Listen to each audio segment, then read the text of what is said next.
The 100th season of Falmouth Commodores baseball gets underway from the Guv.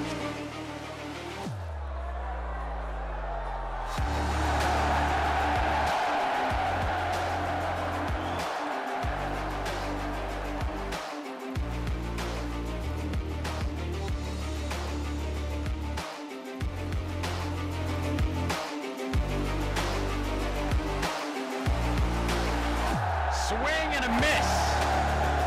Strike three call. That's a fair ball down the line. The Doors are gonna score. That ball is way gone. And it all starts right now.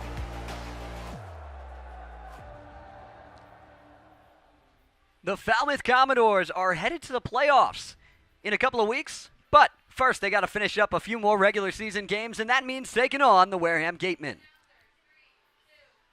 Hey everybody, I'm Zach Senk alongside Matt Venezia. Glad you joined us here in the broadcast booth from Guv Fuller Field. It's been a crazy couple of days, especially with yesterday, Matt. What a performance. 27 runs on 26 hits for Falmouth at Lowell Park against Katuitt. You could look in multiple directions. 12 extra base hits, 6 home runs, just blows out of the water the most amount of offensive talent we've seen in a single game, and it's not really close. You got to build on that, though. You mentioned the 5 games to finish up the season. You want to be riding hot into the postseason. That starts tonight, now that you have your spot clinched. One guy who had himself a real good game yesterday was Michael Eze in his return to the lineup here for the Falmouth Commodores' first appearance in over a month, and all he did was blast a pair of homers. Well, all you need to know is that yesterday he was in the 9th spot in the order. You'll find out soon enough that he's leading off for Falmouth here tonight because of what he did yesterday. Everyone was hitting, but Michael Eze specifically deserved it. He had a great game and really showed off, and it was good to see that in his debut back with the Commodores. Definitely bringing that energy back to Guv Fuller Field as well.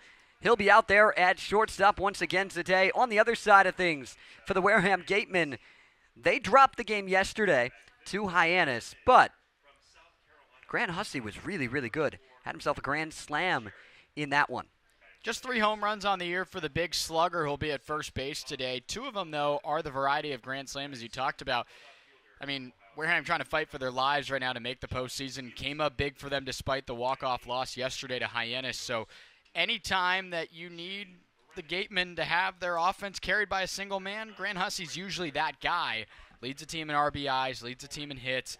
With their season on the line tonight, it might not affect Falmouth all that much, but you could tell they're going to be fighting, and number 27 is going to be the guy to look for. There's split positioning to be fought for in seeding, and a lot to keep an eye on going down the stretch over the next 5 games. We'll get you all of that throughout the broadcast tonight. But before we get to the lineups in the first pitch, we're going to send it down to the third member of our team, Destiny Sanchez. Take it away.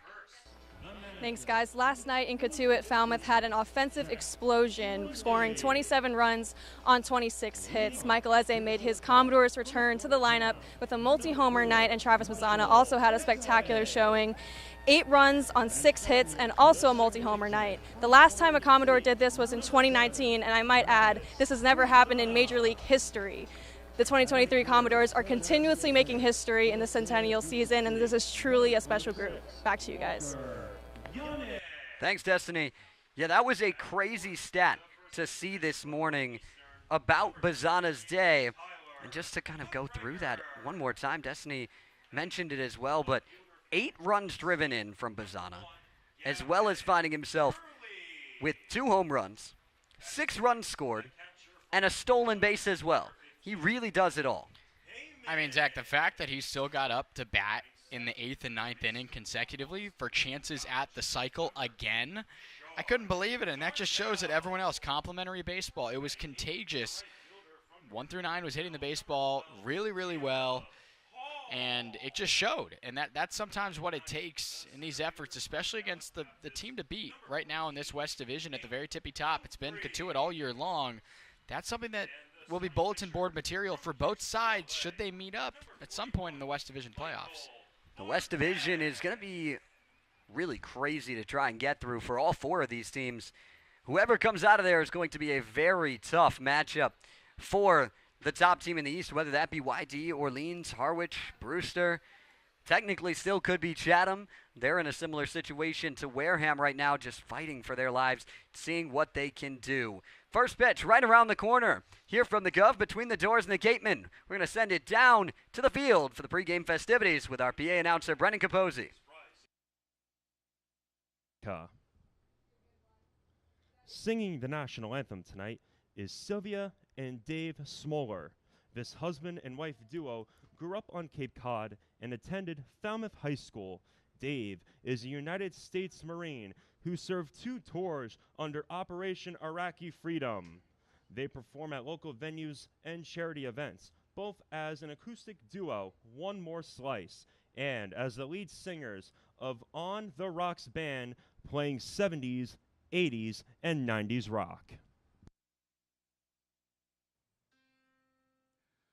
Oh, say, can you see by the dawn's early light what so proudly we hailed at the twilight's last gleaming, whose broad stripes and bright stars through the perilous fight o'er the ramparts we watched were so gallantly streaming, and the rocket's red glare, the bombs bursting in air, gave proof through the night that our flag was still there. Oh, say, does that star-spangled banner yet wave o'er the land of the free and the home of the brave?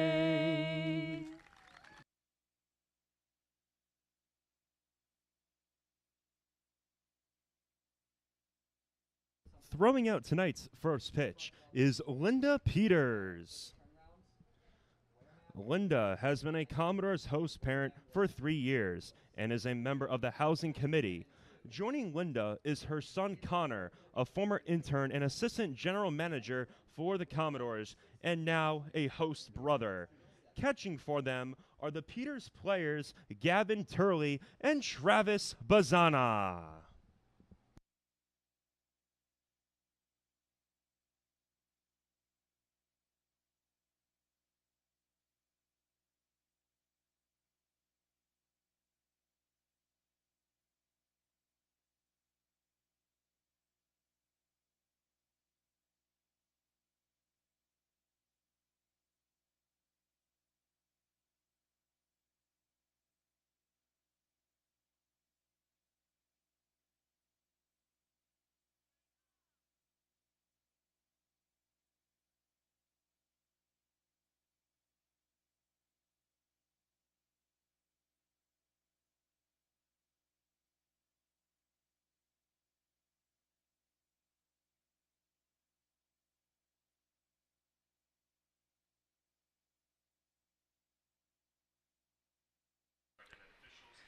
National anthem's been sung. First pitch has been thrown out. Play ball has been said. So let's get to it. Starting things off first with the lineup from the Wareham Gateman. Got to lead things off at the top right away with J.C. Cologne, and then you really get into it. Yeah, we talked about Grant Hussey down there cleaning it up per usual, but this is a lineup that's lost some faces since the last time we saw the Gateman at Mass Maritime. My guy, Nick McLean at Arizona State, not there anymore. A lot of these guys towards the tail end of the season have gotten their at-bats. Some of the college coaches want to shut some guys down. Got to keep in mind, most of these guys have been playing consistently close to every day for the most part since early February. So some of these guys are relatively tired and have gotten their cuts, but that's still a good lineup that overall has been playing much better baseball since the last time the Doors saw him. You see some guys in the middle of that lineup. We mentioned Grant Hussey already. You got Grant Sherrod, Bobby Bozer in there, who's been there since opening night. He was the leadoff hitter all the way back on June 10th here. Yes, he was, but he has struggled against the Falmouth Commodores. 0 of 20 this year. Might not be jinxing it, I hope not, but it's safe to say the Doors have certainly had his number, and you know, having the South Florida Bull in there, he's a good bat, and he was typically up near the top of the order, but now finds himself there in the middle, as you pointed out, Zach. The Doors taking the field, and that means Michael Barnett getting ready to toe the rubber, and he has been outstanding for Falmouth this season. And it's been really, really good to see because he has kind of slotted himself into being one of those starters that we should see in the playoffs in that rotation. Right now you got a 5-man rotation between the arms we've seen from Falmouth. You'd have to imagine that would maybe go down to 4, add a starter back into the bullpen. Michael Barnett's going to be one of the guys you're going to hand the ball to in maybe Game 2 or even Game 3 of a series. So you like what you've seen out of him from UCLA. Really, really good summer so far. And this is a guy, again, lowest whip for UCLA this year. He's used to being successful when no one's on base. And to this point in the summer, he's limited that number a lot. And he has been really good throughout. He's been arguably their best starter, along with Braden Davis, who was once again spectacular yesterday. And honestly, Braden Davis did damage against Wareham last time in Mass Maritime when he got that start. You're not getting much better here. Your chances are not when you give the ball to a righty in Michael Barnett. And this defense is behind Barnett. That outfield with Turley and Humphreys, and then Caleb Hall getting his first start in the outfield. We saw him out in right field yesterday after pinch hitting in that win over Katuitt. Rest of the infield, the same as yesterday, with the exception of Heyman behind the plate, Yannick DHing, those two flipping back and forth. Keep both of their hot bats in the lineup. And again, it's been real good. That guy right there, I was just going to point him out. Michael Eze looked really, really smooth. We talked about the handful of errors. You look back on that Orleans game. You had Bazana playing short. You had, Darnell still playing second. It was very, very interesting and odd. Some guys were just trying to get comfortable in some different spots. Michael Eze, when he was here a month ago, Zach, before he left, he only played third base for Falmouth. At Georgetown, he's been a middle infielder and even played some outfield as well. He's in a position, and we saw it yesterday, he looked really, really smooth on the road at Lowell Park yesterday. He's back to a position that he is very comfortable in, and we obviously saw him comfortable at the plate. You're going to see a really smooth middle infielder right there, and Michael Eze continue to flash the leather tonight on TV. Quick innings are going to be the name of the game for Falmouth. There's weather in the forecast and on the horizon tonight. It's going to get bad eventually, Matt, but we're trying to get through as much as we can before. Between a few different weather outlets, depending on where you look, could start around 9 or 10. You want to try and get through at least 5, and if that's the case, you should be able to. And, partner, to be completely transparent, that's more important for the Wareham Gateman, who right now have got to find a way to win out, and the Bourne Braves have to lose out for this team right here in the road jerseys to find a way into the playoffs. It's looking very, very, unlikely, but again, you might not have all those innings you were thinking about to maybe come back into a ball game should it be close. The Gateman key probably got to get off to a hot start ASAP.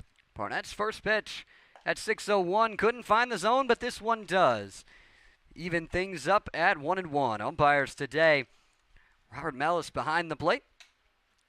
Over at first base is Jeff Merzell, and Jeff Kinney is down the third base line. Barnett just upstairs on the 1-1 to J.C. Cologne. Shortstop out of Missouri. Had himself a solid summer, .250 entering tonight. Become the everyday shortstop for this team after the departure of Sebastian Murillo. Popped into shallow center, long run, and it drops for a base hit. Bloop single to start him off. Leadoff man aboard for the Gateman. That's a fastball over the middle of the plate there that he kind of just didn't really get all of, obviously. And kind of when you flip your hands at it like that, just trying to catch up with it, you get lucky sometimes. And that ball, certainly the battle was won by Barnett in terms of getting him not entirely confident on that swing, but a good way to muscle one into really shallow left center to begin the ball game. Now Dorian Gonzalez steps in, takes the called strike. Barnett, so comfortable up there on the rubber. Gonzalez working on another solid summer. Struggled against Barnett, though, still looking for his first hit against the Commodores righty. It's 0-2. This is the second start for Barnett against the Gateman. First one came back on July 1st at Spillane. Yeah, gave up 3 earned runs in that one. That was a victory for Falmouth, 11-5. The Doors really pulled away there in that ball game. Gonzalez just staying alive on the changeup.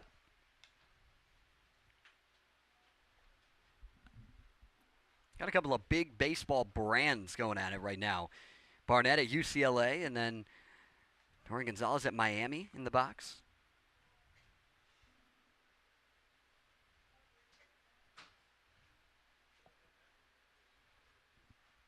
Another 0-2 from Barnett. Runner goes. Pitch out. The throw down, and as they couldn't get the tag down, Heyman pulled that throw. And that leads to the stolen bag. Trouble early for the Doors.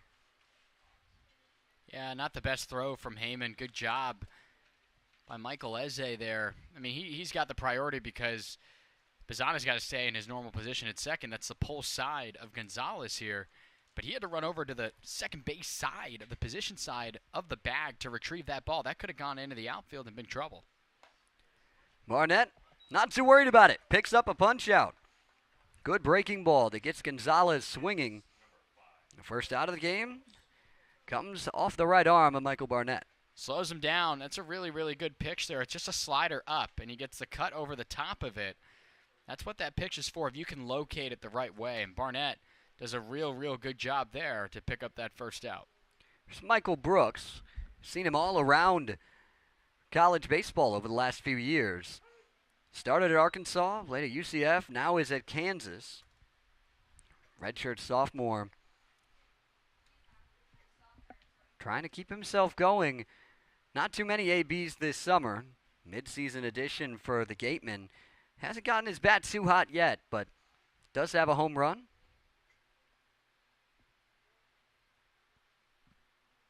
Yeah, just one lone appearance against Falmouth, too. July 20th.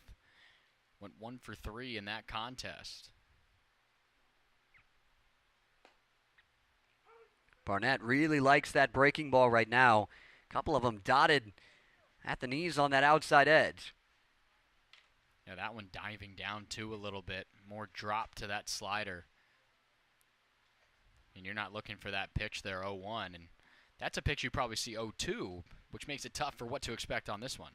It's the fastball, and it pops over the glove of Eze and out into left field.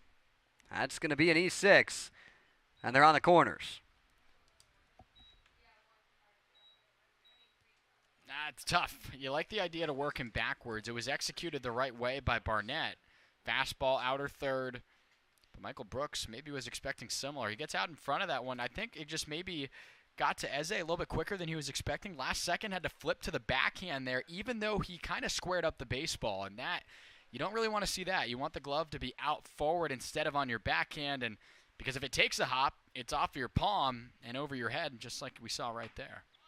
Grant Hussey started with a called strike. We've talked a lot about him this season. Started really hot for Wareham. And then cooled off a little bit, but trying to heat his bat back up. West Virginia Mountaineer. Comes up empty and falls behind 0-2. That might be the best we've seen the breaking ball so far. It's really early in this game, but we haven't seen the slider that good from Barnett all summer long.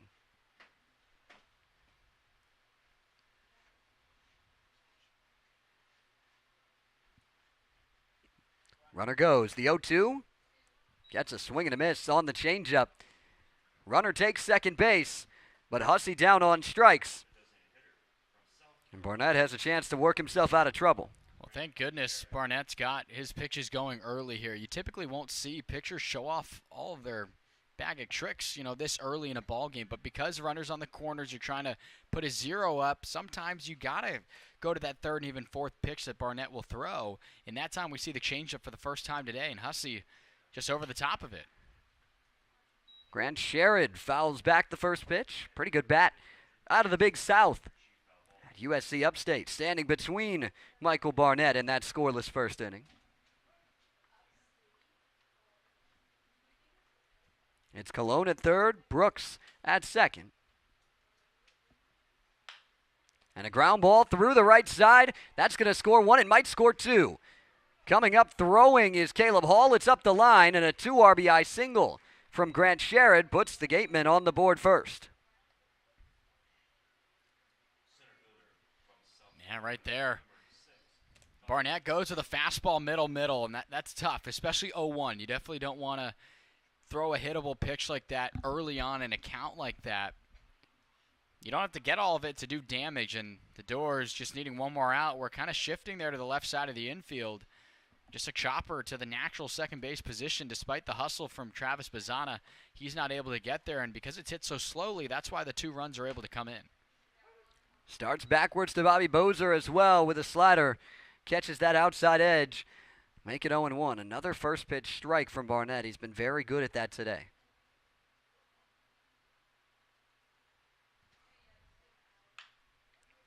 Sent foul, and just like that, another 0-2 count. Well, he learned his lesson there. Goes 0-1 slider, again, on the bottom corner away from the righty. And Bobby Bozer just picks the corner there. Makes a tough pitch to hit. If you're going to make contact, that's why it shoots off to the right like that. Just off the, the head of the baseball bat. Goes right back to it on 0-2, and right on cue, Bozer slices it foul.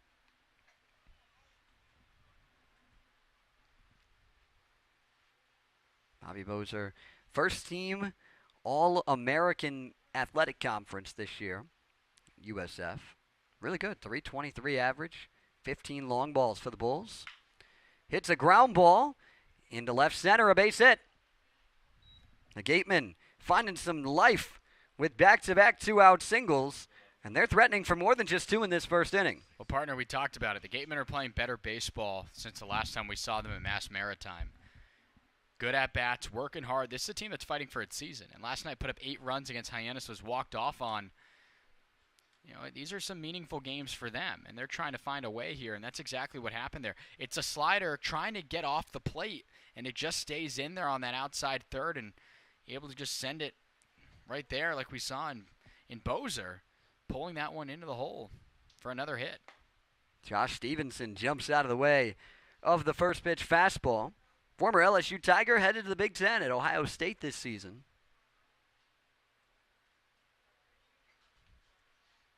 He struggled a little bit this summer for the Gatemen. Batting 192 to this point. Called strike evens it up. And it's also tough, too. I mean, Stevenson over at LSU only got 10 at-bats this season for the national champs. I mean, it's tough to leave a program like that, but you gotta be able to play. You gotta get yourself those looks and consistent baseball every day, and it appears Ohio State's going to give him that opportunity. Breaking ball misses.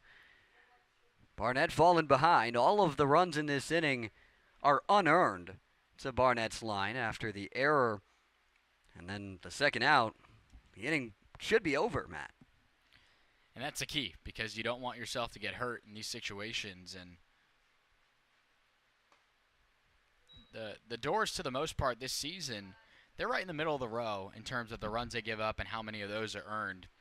196 entering today. That's 5th in the Cape League. 169 in terms of earned runs. That's also 5th in the Cape League. So the pitchers, it hasn't been too much of a factor for Falmouth, and he's got to find a way to bounce back. The 2-2. Line drive to center, and Humphreys will take care of it for out number 3, but Wareham strikes first. Pair of unearned runs against Michael Barnett. Falmouth offense trying to bounce back on the other side of the break.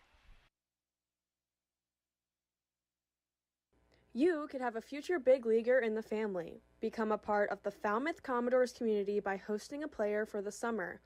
Host families provide a home away from home for some of the best college baseball talent in the nation, and the bonds formed between the players and families can last a lifetime. All host families will receive a weekly allowance from the Commodores organization to help cover expenses.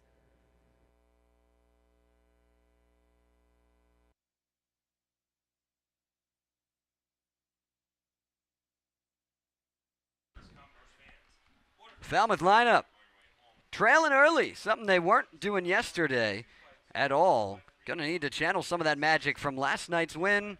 Try and get back into this one against the Gatemen.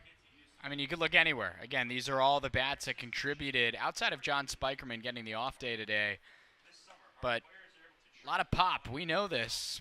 Maybe not to the tune of the 27 runs. Not sure we were expecting that. But nonetheless, when the bats are going and you're moving the train like this team was yesterday, it makes it fun. And the Doors were hitting the ball real well, and you want that to spark something. Now that you got the big elephant in the room of clinching that playoff spot. You got it done. Now over these 5 games, find a way to build some momentum into the playoffs.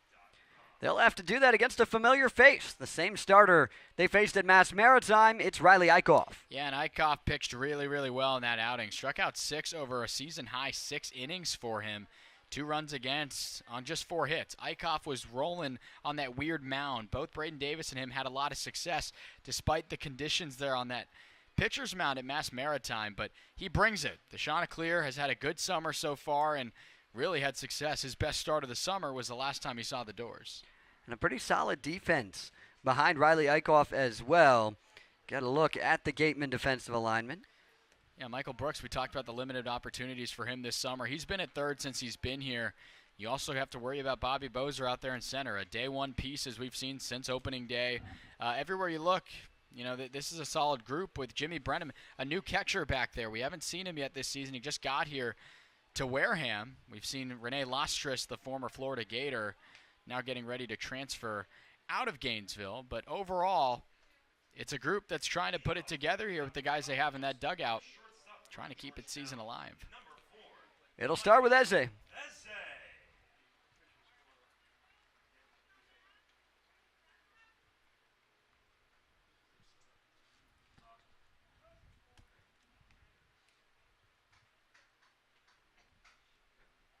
First pitch, coming off of a monster night yesterday.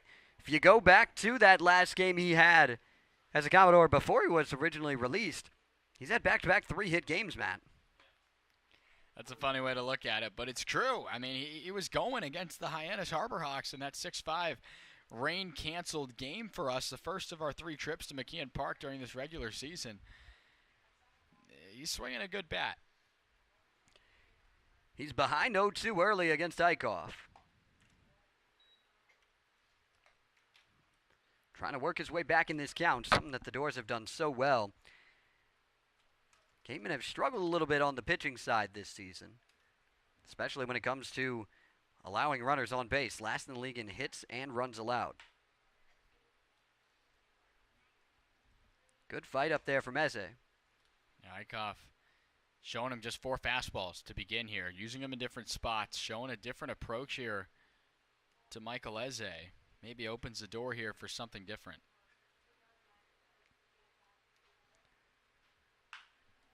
Tried to jump on that front door breaking ball. He was ready for something different, Matt, and just a little out in front of it. That's a really good spot, too. Bottom left corner, inside on the front door there. That's how it's done. That's a really, really good pitch, and Eze stays alive. Working another 1-2. How about we do it again?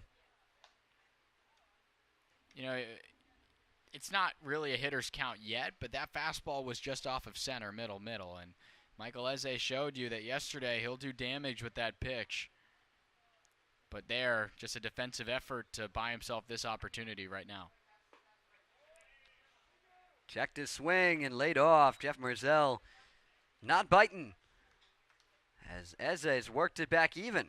It's really impressive, too, because you were saying yesterday that Eze hadn't played a whole lot of baseball since leaving Falmouth. So the fact that he's been able to work these at-bats, let alone put up 6 RBIs and 2 home runs yesterday, is really impressive. He's worked it all the way full. This will be the 9th pitch of the AB between the Chanticleer and the Hoya. Eze trying to get Falmouth some momentum back here in the bottom of the first. The payoff. Ground ball base hit into left. Michael Eze stays hot. Picks up a leadoff single for the Doors. Well, more than half the pitches in that at-bat there, as you said, the 9th one coming up, were all fastballs. You have to think there he's going to go to a pitch to try to get a put away. Now, if you put it in that spot, in the wheelhouse, a little bit in there just off of center, Michael Eze is going to get to it. 100 miles off the bat, just a sharp base hit to begin the ball game for the Falmouth offense. And now Travis Bazzana, somebody who knows something about getting to hits, had 6 of them yesterday, including 2 home runs for him as well. Guy that just does it all. Yeah, his efforts yesterday with those 6 hits jumped his batting average up 30.31 points going into today's contest. 6 hits will definitely do it. Yeah, you will take it for sure. Moves him up to 2nd in the Cape League in average. He's top 5 in pretty much any category you can think about. And I think he's probably top 5, maybe top 4, and probably MVP voting coming into the conclusion of the season. He might need a couple more of those 6-hit efforts to maybe be the guy at the end of the year. It's going to be tough. You've got Derek Bender, who's been really good. Cole Mathis has 10 home runs, 37 RBIs. You're looking at Hunter Hines, who just got himself his 11th home run to regain that home run lead. You've got Cam Smith in Hyannis, who's been really good, and then you have Travis Bazzana. All of those guys deserve to be towards the top of that conversation. And I think something that obviously in the games that he's played, he's been very, very good, has Bazzana, but he hasn't been here all summer. So I think that's something that hurts his case. But you could argue that through the first 22 games for either of those guys we listed, Bazzana's had the best summer of them all. He's trying to build on it tonight. High chopper on the 1-2. That's going to be an infield single. As he finds his way on. Wasn't his best hit, but it's a hit all the same. Well, a changeup low and away there from Eichhoff. Really good spot for that pitch, especially ahead 1-2. It just barely dives below the bottom left away zone for Travis Bazzana to get to, and he really didn't get all of it, as you said. But that high chopper, Grant Hussey stands tall over there, but it was over his head, and just a really good play from Gonzalez to keep that on the infield. Otherwise, Michael Eze is standing up at 3rd. So, if you've been keeping track at home, you can kind of piece together yesterday. Eze, 2 home runs. Bazzana, 2 home runs. Walker Yannick, he had 1 too. Yeah, a total of 6 for Falmouth yesterday, just absolutely exploding.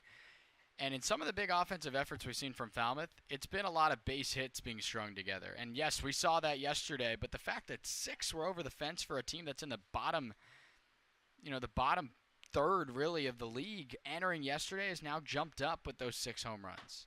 And they moved all the way up to 4th. Yannick tried to get on that front door breaking ball again and just didn't get a great piece of it.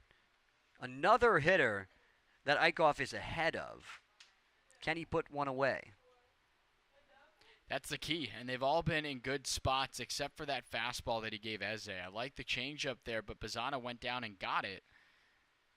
The difference is you're ahead 0-2, so you don't want to put anything hittable here like he gave Eze.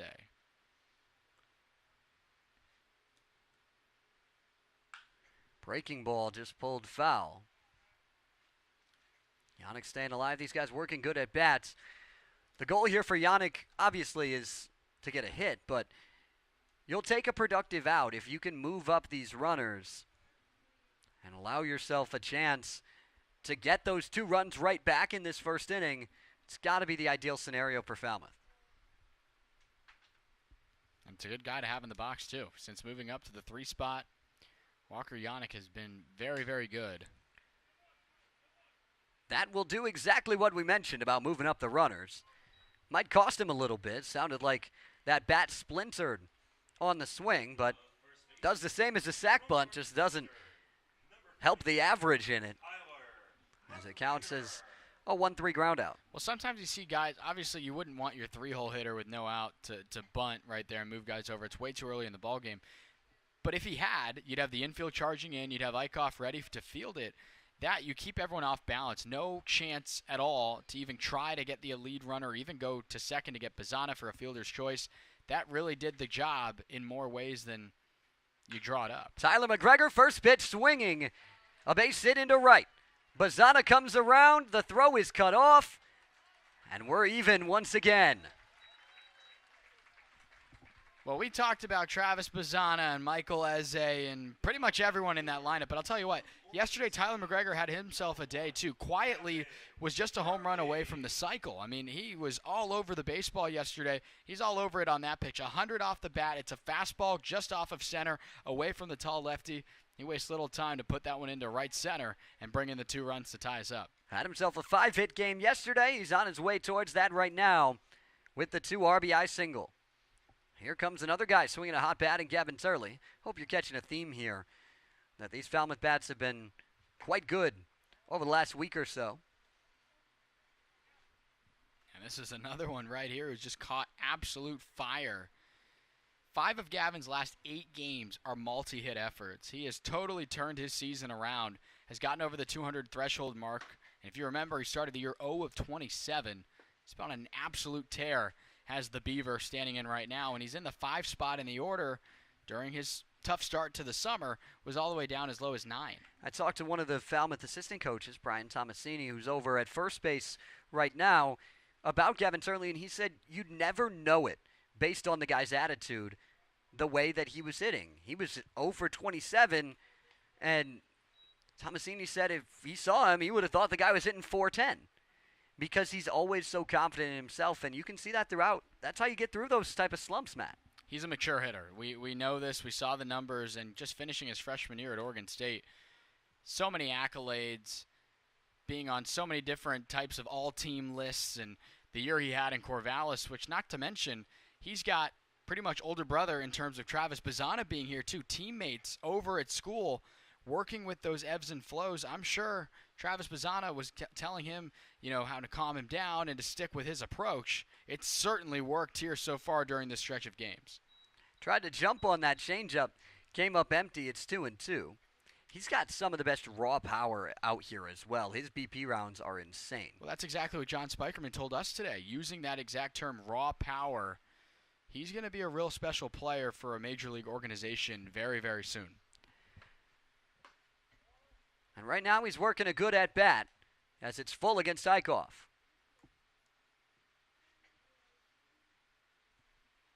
Eichhoff's already given up the exact amount of runs he gave up throughout his entire start the last time these two matched up.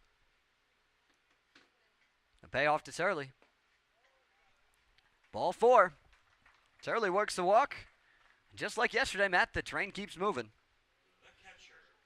Well, that's a good pitch. It's a fastball low and away. Too low, obviously, for Turley to go after. Just trying to paint that corner away. Being smart with the positioning there. Last time you had a 3-2 count, you went with that pitch, but put in not the best spot. And Michael Eze put it in for a base hit. Not the worst result in the world yet. There is still only one out, and the Doors, as you mentioned, Zach, are continuing to get different batters up in the box and keep that line moving. This time it's Luke Heyman. Florida Gator takes a strike on that changeup. Eichhoff working with the fastball slider change mix.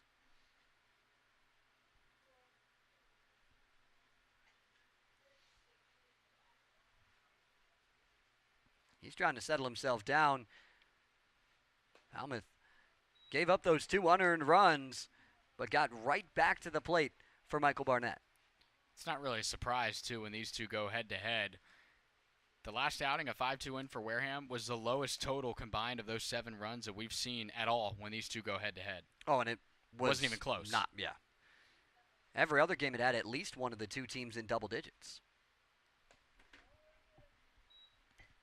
Well, you remember opening night and the craziness of the errors. That's 21 combined. 12-2 win for Falmouth was 14. 11-5 Falmouth is 16, and 8-6 Falmouth is 14. And then that 5-2 game, runs come in bunches when these two go head-to-head. There is no doubt about it. And they're always interesting. They're always close for that matter, too, in terms of whoever's going to be out in front. No doubt. Really tough take by Heyman, just below the knees on the off-speed, but stays alive. He'll see another. Sean Darnell's on deck. He had 4 hits, including a home run.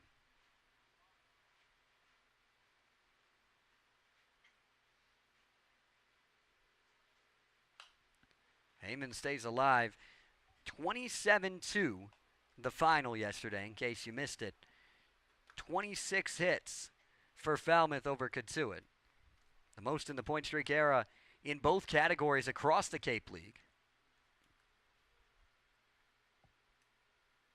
It was a performance for the ages, not only for us calling the game, but for the players, too. A lot of them have said they had never seen anything like that before or participated in a game where all that went down.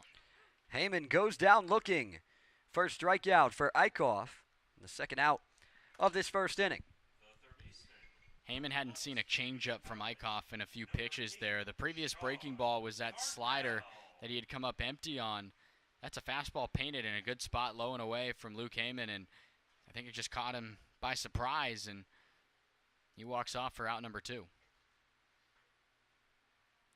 Sean Darnell trying to pick up those runners on the base paths and put Falmouth in front. Swings through the first pitch fastball. A lot of his hits the other way before finally picking up the home run pull side.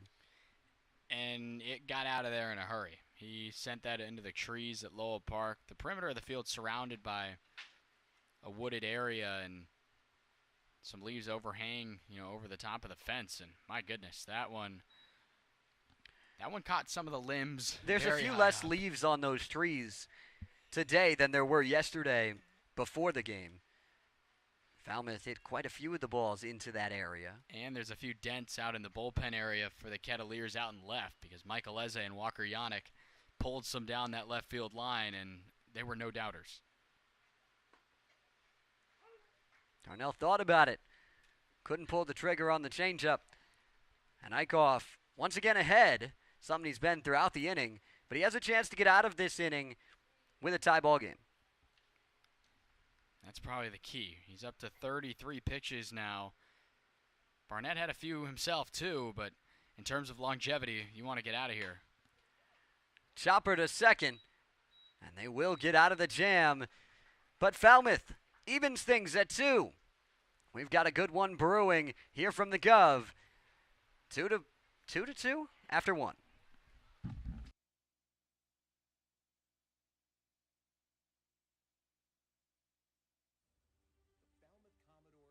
Part of the heartbeat of Falmouth since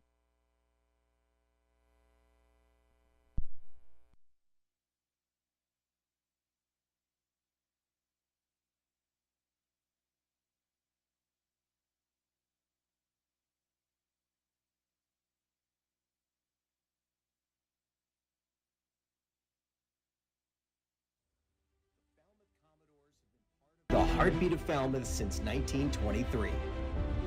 Thousands of fans flock to Guv Fuller Field each season to see future Major League ball players working to reach their dreams. All of this wouldn't be possible without the generous support of our sponsors. As a nonprofit volunteer organization, the Commodores raise funds to cover operational costs. Fans support the local businesses who back the Commodores. It's what community is all about. There are so many ways we incorporate our sponsors into the fun, whether it be banners, print ads in our program, mentions on public address and broadcast, as well as in-game experiences. So however you support the Falmouth Commodores, we thank you.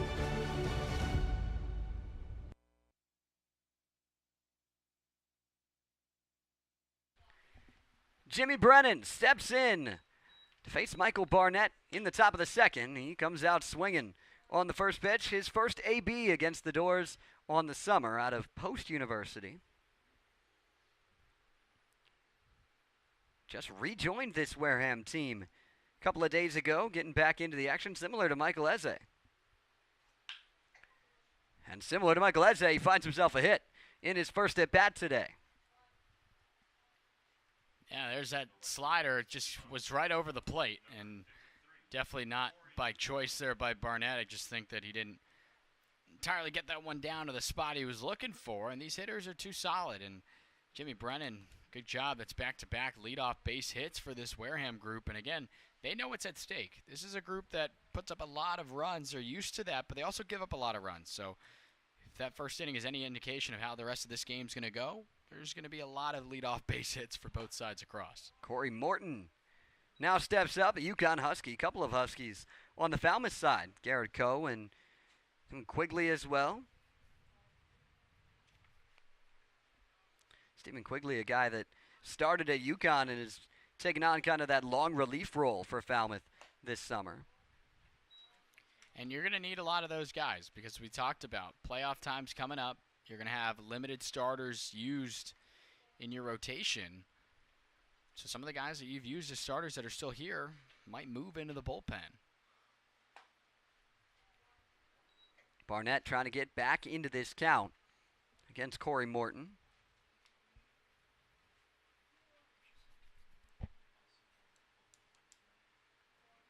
Plenty of talent up and down these rosters. Both pitching staffs. Check over on Brennan. He's pretty quick, especially for a backstop. Had a really good year for the Eagles at post. Barnett, back-to-back fastballs to get him back into it. It's 2-2.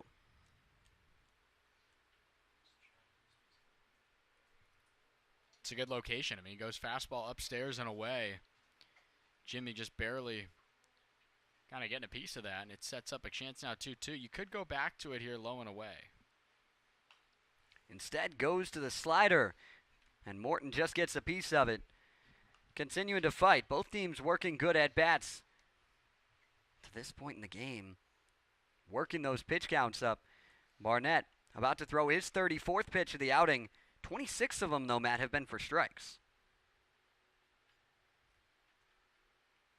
And the 27th is as well. Picks up his third strikeout.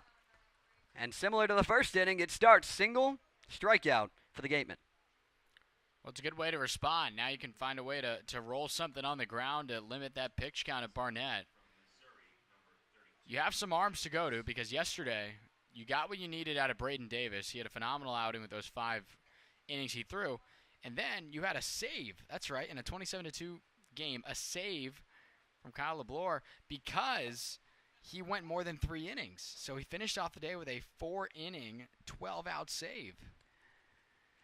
That definitely helps the bullpen, especially going into a massive contest tomorrow at Doran Park between the Doors and the Bourne Braves. Right now, Falmouth with a 3-point advantage on Bourne. 1 hopper to Bazana. 4-6-3. And the Doors get that ground ball. Falmouth bats trying to jump out in front for the first time. On the other side of the break, it's 2-2, Doors and Gateman. But before we set aside, we're going to send it down to the field. Dusty Sanchez has a message from Cape Cod Healthcare. Cape Cod just isn't any community, it's our community. At Cape Cod Healthcare, providing exceptional, high-quality care for our neighbors and visitors is at the core of everything we do. From wellness initiatives and preventative screenings to leading-edge technology and specialized clinical expertise, our dedicated team is committed to delivering care that enhances the well-being of all in this special region. Cape Cod Healthcare congratulates the Cape Cod Baseball League on its 100-year anniversary and is proud to be this year's official healthcare sponsor. Learn more at capecodhealth.org.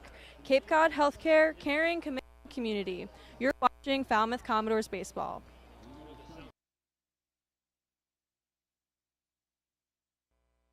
Are you looking for that perfect pregame meal? Supreme Pizza has you covered. Its extensive menu has everything from pies and calzones to salads and subs. And with its online ordering system, delicious food is just one click away.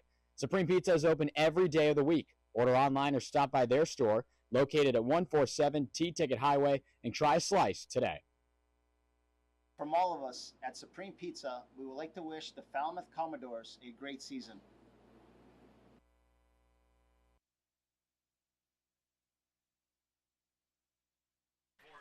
It was a bit unconventional, but still facing the minimum in this inning was Michael Barnett.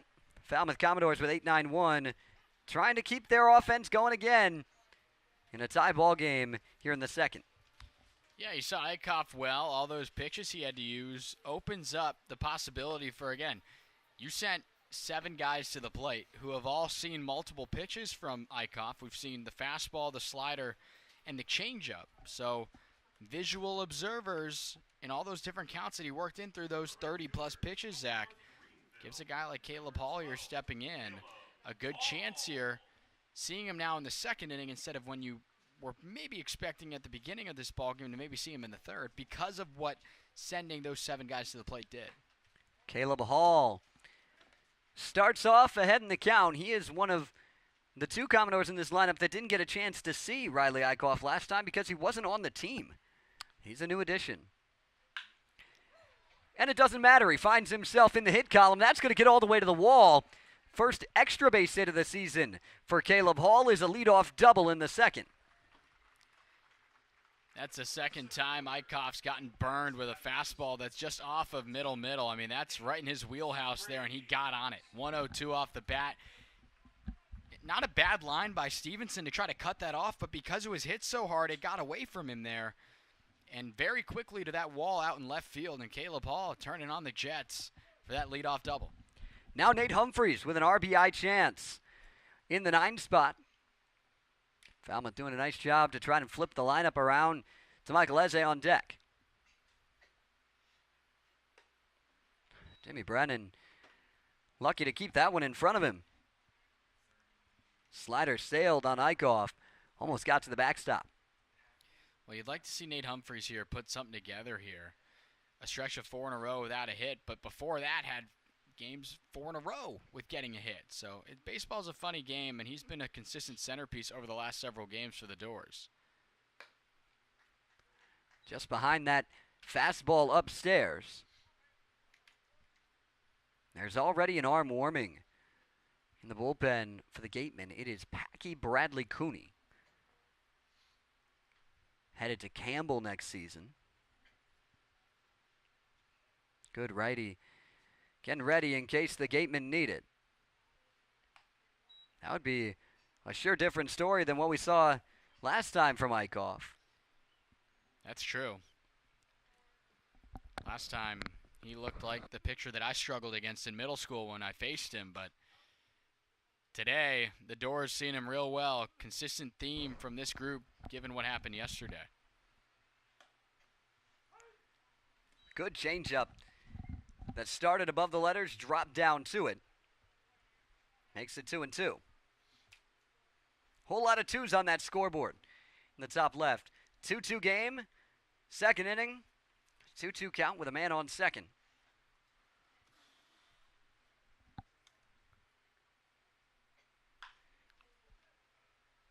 And we didn't want the 2s to go away yet, so you got to see another one. Just out in front of that one, but again, trying to stay in front of the fastball there. We've seen Eichhoff try to work quickly. That time, he goes real slow. That's his hardest throwing changeup we've seen from him. Not spinning a whole lot, but it kind of just floated there for a second. Humphreys way out in front of it. Stays alive. And he works it full. Another outstanding at bat. Worked by a Commodore hitter.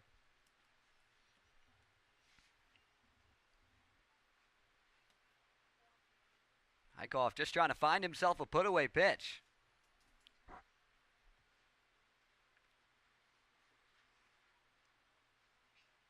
The payoff to him is lined into the right center field gap. That's going to get down, and it'll get to the wall. Hall comes around, and he'll score.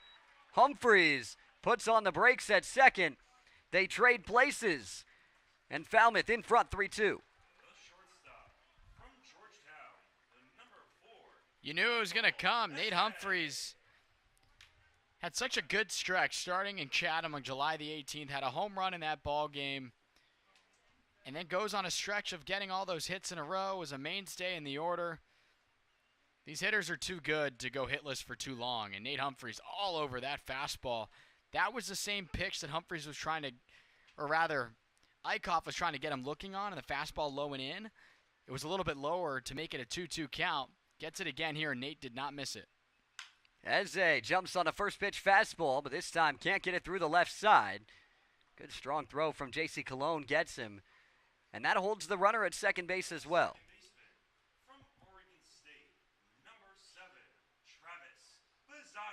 But it does bring up Pizzana.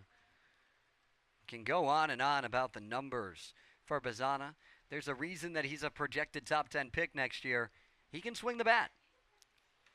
He can, and he's just so vocal about the way he plays the game and his mechanics and all the technical pieces that go into being a hitter like him, swinging, north of 350 year in and year out. I mean, he had really good numbers at Oregon State, and we've seen him explode onto the scene here with Falmouth. And once playoff time gets rolling, he's going to be that bat that's going to need to come up in some big spots consistently in that 2 spot for Falmouth pretty much since he got here. Humphreys takes off. Brennan throwing from his knees. And Humphreys swipes third. Nate with a stolen bag there. 19 of them out of Dallas Baptist this year. This is a Falmouth group. Love running the bases. Stolen base number 71 for the Doors. Still a long way to go before catching the Bourne Braves, who we will see tomorrow. But last time we saw Bourne, both teams were swiping bags left and right. Bourne's going to hit 100 stolen bases tonight if they get 2 of them. They've got 98 entering the game at Veterans Field. That'll start in about 15 minutes.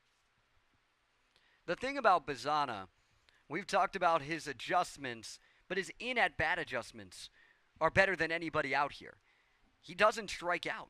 Just 12 on the summer. That is best among qualified hitters. And the majority of them are all looking because he knows his strike zone obviously better than anyone, but he's usually typically right except for those 12 times, either coming up empty or that's very rarely is coming up empty and swinging and missing.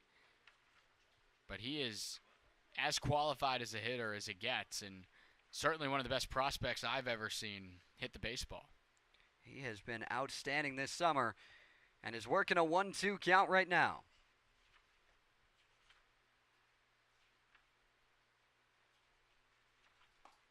Takes strike 3. Change up. He thought it was out, but there is strikeout number 13 for Bazana, and another one looking. Well, TrackMan says it's off the plate, so in the defense of Travis Bazana, he'll look back at it and realize that he was probably, in this case, probably right. Obviously, TrackMan's pretty generic, though. The strike zone isn't to the size of the hitters and all that, and completely accurate, but our diagram up here says it was off the plate in a way. And you talked about most of them being looking. The last time Travis Bazana struck out swinging was all the way back on July 11th. And he has played in every game since then for the Commodores. Well, he hasn't had an off day. He's been playing every day. He was in the All-Star game? Right. No off day for him, no All-Star break to really hang out except for Sunday after the game. Walker Yannick trying to pick up that runner at third, but he falls behind 0-2. Partner, we're still waiting a little bit to see kind of where the Doors are going to be solidified into the playoff positioning. Right now in third, it'll be a tough task to get up to second, as we were talking a little bit off air about, and we'll talk about the standings later in the broadcast. But I think once the Doors know where they'll be, maybe with 2 or even just that last game of the season, we could see Travis Bazana get a day to just hang out in the dugout because he has been playing every single day, and you want him to be fresh once those meaningful games come around. Yannick spits on that fastball, works himself further into this count.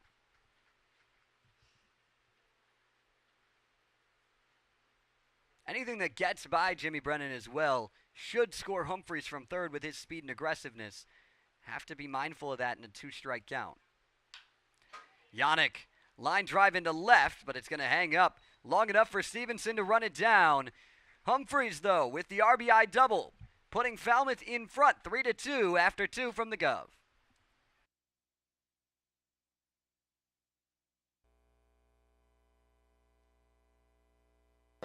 Do you think that talking to people and not telling them that you're on the mic is like being in a car with someone calling someone and not telling them you're on speaker?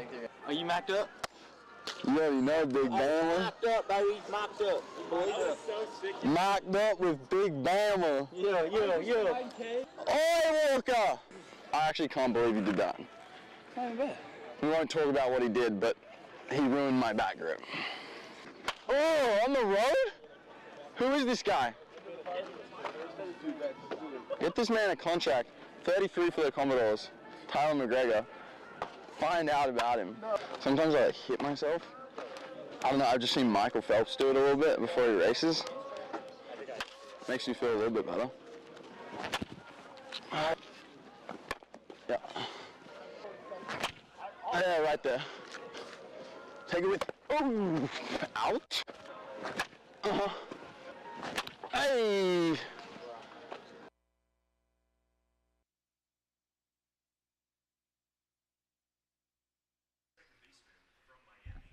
The wind is blowing, and the weather is coming to Guv Fuller Field, but for now, it's a nice night for baseball. 77, some blue skies peeking through those clouds here in Falmouth.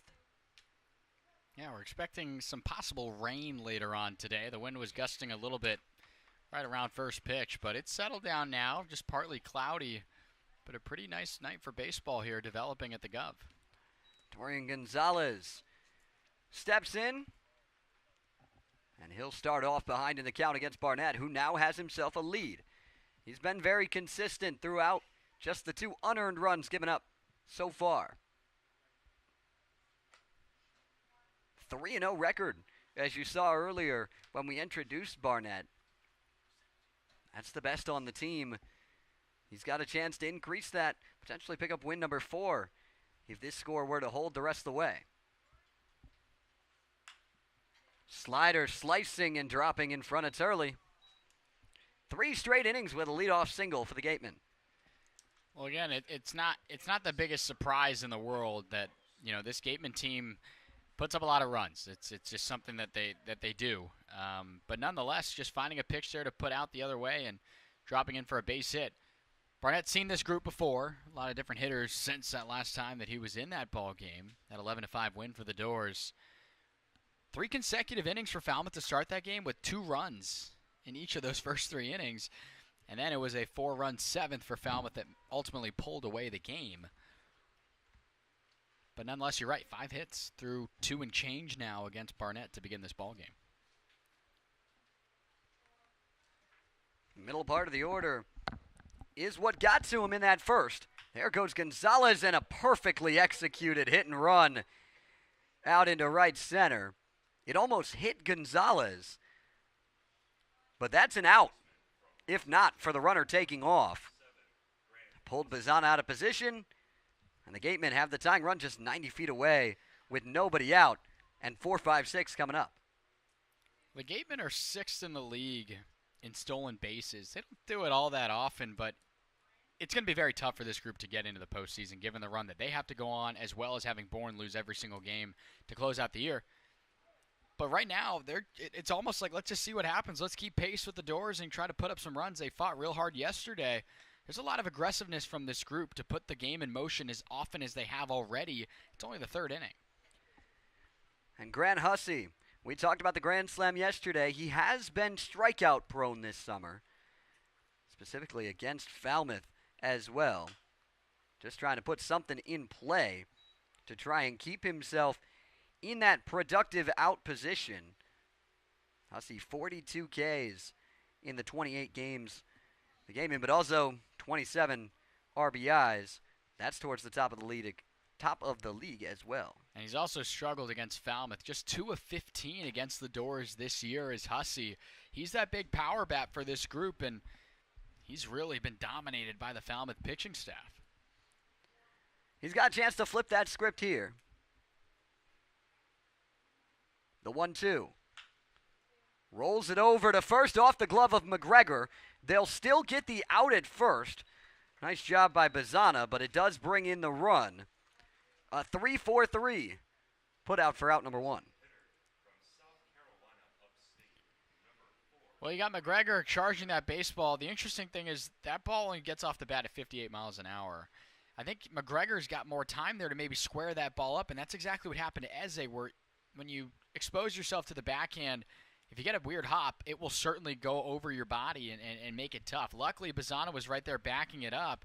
Hussey, not the fastest guy in the world. You're able to recover, but that could have been pretty bad if it was anyone else. I wonder if you're looking at McGregor, whether he was trying to think about maybe trying to turn 2 or potentially trying to come home with that baseball. Right. You never want to think too fast. They tell you get the baseball first and then figure out where you're going to go.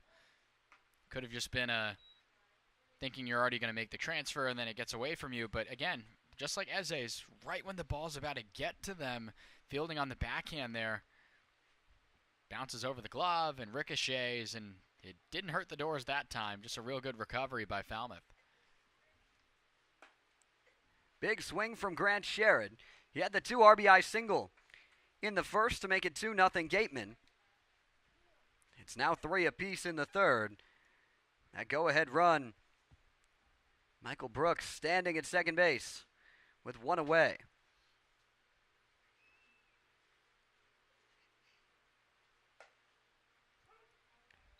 Finds the zone to even it at 2-2. We talked about quick innings, Matt. We haven't seen any of those today. Both teams continuing to work these pitchers. But that's been the Achilles heel all year for Wareham. This group, pitching-wise, has not been very good. Most hits allowed, most runs allowed, most walks, the highest batting average. It's been a tough stretch for the guys on the rubber if you're a Wareham Gateman. Well, and that normally equates to the win-loss column, and you've seen that in the standings as well. Absolutely. I mean, Wareham, since beating Falmouth, which, by the way, was because of the Doors pitching struggling a little bit with all those walks we saw in that 8th inning at Mass Maritime, just 2-4 since the last time these two saw each other. Sinking into center, a base hit. Humphreys has a real good arm. They'll hold up Brooks at third, but yet another hit, and the Gatemen continue to find knocks against Barnett. Well, Zach, that's another slider over the plate, and that's been the pitch that's really hurt him here recently, is leaving that out over the middle.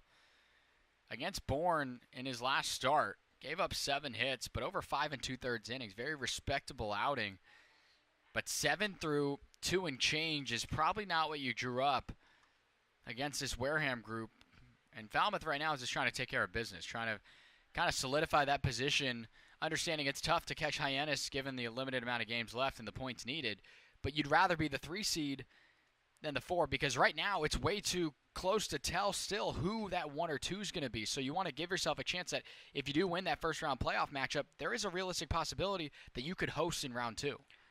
And also looking at across divisions, any of the 4 teams in the West, they've all played well enough that they can realistically make a run at a title. And if you look across the division, right now the only team in the East with a better point total than Falmouth is YD. So that would set up any other potential championship matchup with home field advantage here at the Guv if Falmouth makes it. And to bounce off that, I mean, we've talked about, we both have predicted that the winner of this Cape League. Ground ball.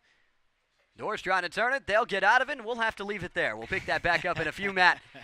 It's 3 apiece. The Gatemen get the equalizer here in the top of the third. We're going to step aside. Doors bats back to the plate when we come back to the Guv.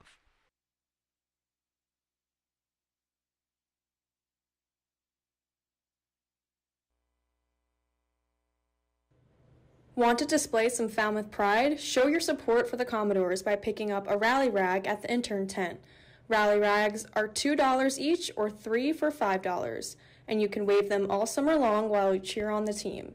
Wear your rags to home games or raise them high to help us close the door on our opponents. Just make sure to get yours today. Supplies are selling fast.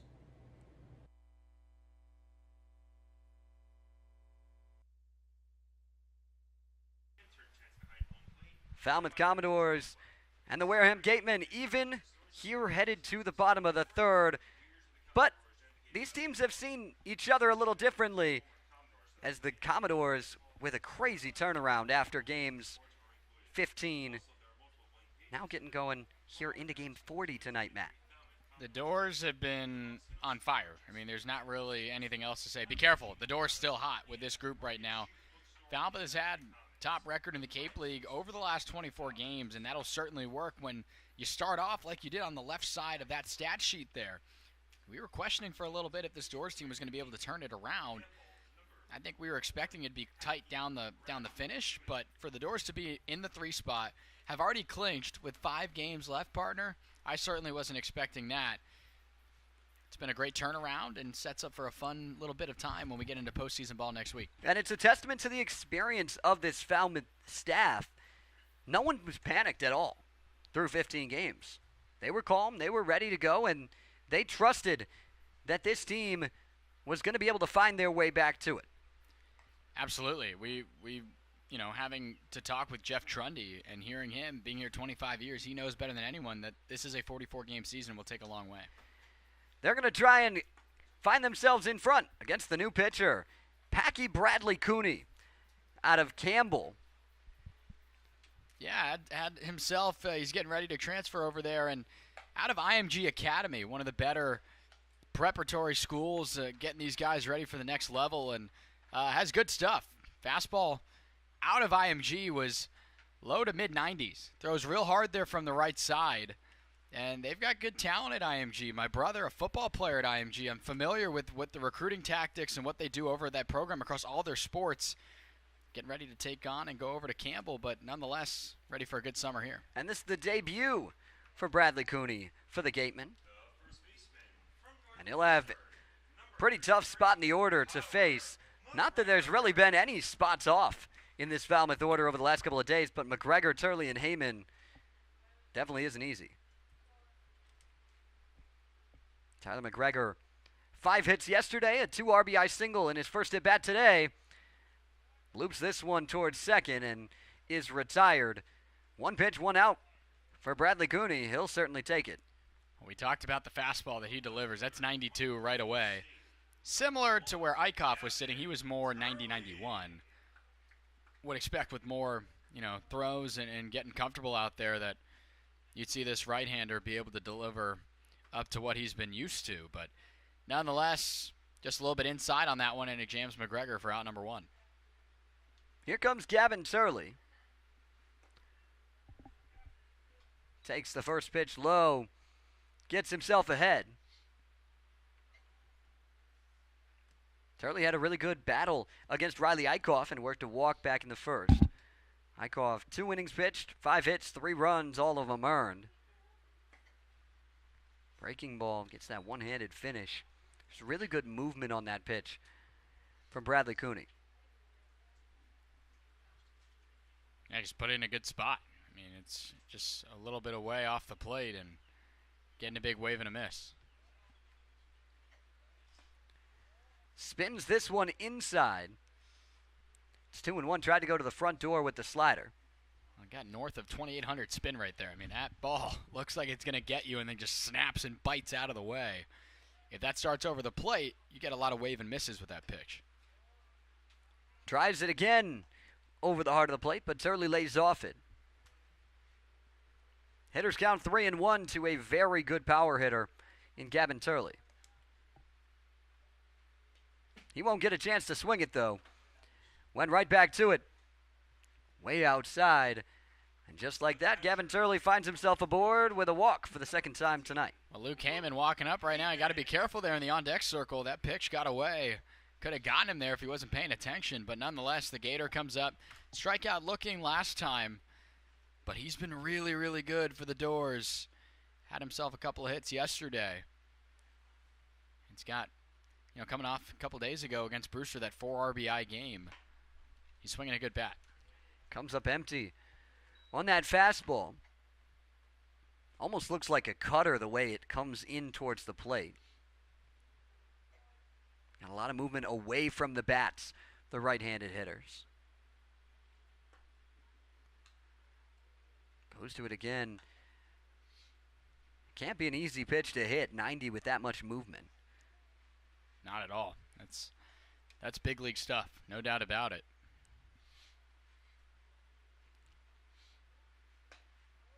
Inside on that one.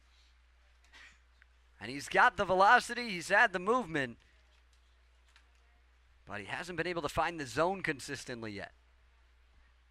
I mean, pick what you want. If you throw that hard, it makes it tough for hitters, but you got to be able to locate. A lot of coaches will take a guy who throws mid-80s but can find it and use other pitches to help him out too. 3-1 the count. Second straight hitter to work a 3-1 count against the righty for the Gateman.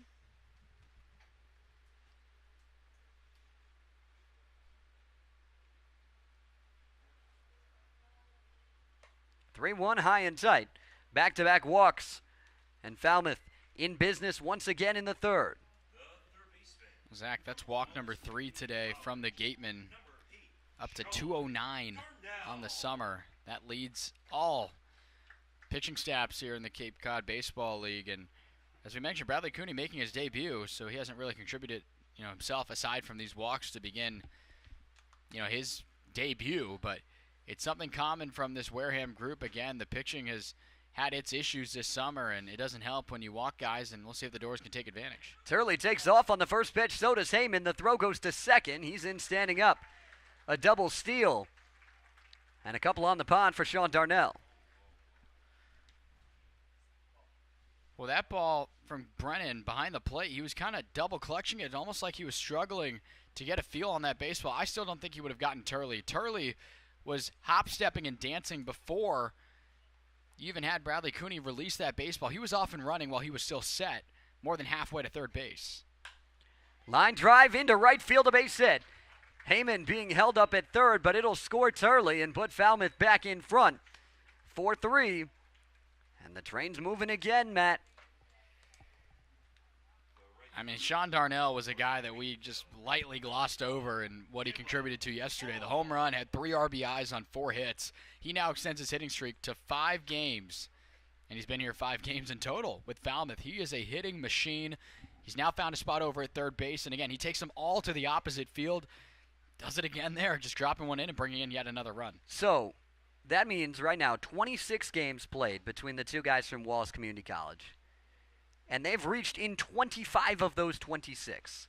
Cade Snell reached in his first 20 games that he was here. The one game he didn't reach, his last game as a Commodore against Bourne. And then Sean Darnell comes in and picks up right where he left off. Yeah, he's been real good. Real consistent bat. Keeps his swing easy and just takes the ball. It looks so effortless for him to deliver the ball the other way. Caleb Hall ahead in the count 2-1. He had a double. Came around to score in the second. Commodores have scored in each of the first 3 innings now. He roped that baseball too, Zach. He was all over it. Hit that one pretty hard, but pulled it foul towards the basketball courts. Down the left field line. Yeah, we saw our soon-to-be guest doing some basketball work earlier pregame today. We'll see who that is in just a second. The 2-2 to Hall. Plunks him in the back. That breaking ball has just not been sharp today in the debut for Packy Bradley Cooney. And they're loaded with one away for Nate Humphreys. Well, Nate Humphreys got that good pop down there in the 9th spot. He was consistently during that stretch of the hit streak up near the 6 and 7 spot in the order. So not your everyday 9-hole hitter. And I'm not too sure if he's even going to get to see Bradley Cooney here. No move just yet. No one warming the Gateman bullpen. Ryan Smythe's still out to talk with him.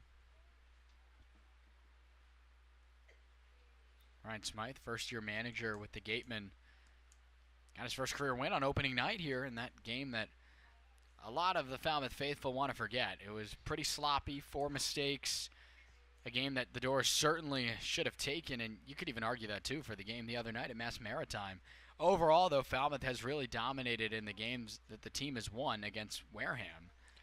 The lowest run total in the victories being 8 for Falmouth. They're well on their way to that right now. Bases juiced with one away. Big swing from Humphreys. And for a while, too, we kind of thought it would be just like last year with both these teams kind of fighting each other out for that last playoff spot. It was Falmouth to get that 4 seed. Wareham missed out on the big dance, but because of this run from Falmouth, the Doors have really pulled themselves away from not only the Gateman, but even the Bourne Braves as well. A 3-point lead right now. You get a chance to maybe keep increasing towards that point, keeping an eye on the scoreboard, of course, with the Braves. But then again tomorrow, that big matchup at Dorn Park. Humphreys shatters his bat. It's a fair ball. They'll throw to the plate and down to first. A 1-2-3 double play. Sets the side down, but Falmouth back in front. 4-3 here from the Guv. Matt, you mentioned the scoreboard a minute ago. Well, You guys don't have to watch it at home because Destiny Sanchez has all the scores for you. Thanks, guys. A few scores around the Cape. The Cotuit Kettleers defeated the Hyannis Harbor Hawks. The Harwich Mariners lead the YD Red Sox 7-6 in the bottom of the 9th. The Orleans Firebirds are ahead of the Brewster Whitecaps 4-2 in the top of the 3rd, and the Bourne Braves and Chatham Anglers are scoreless in the top of the 1st. We'll catch you on the other side of the break. You're watching Falmouth Commodores baseball.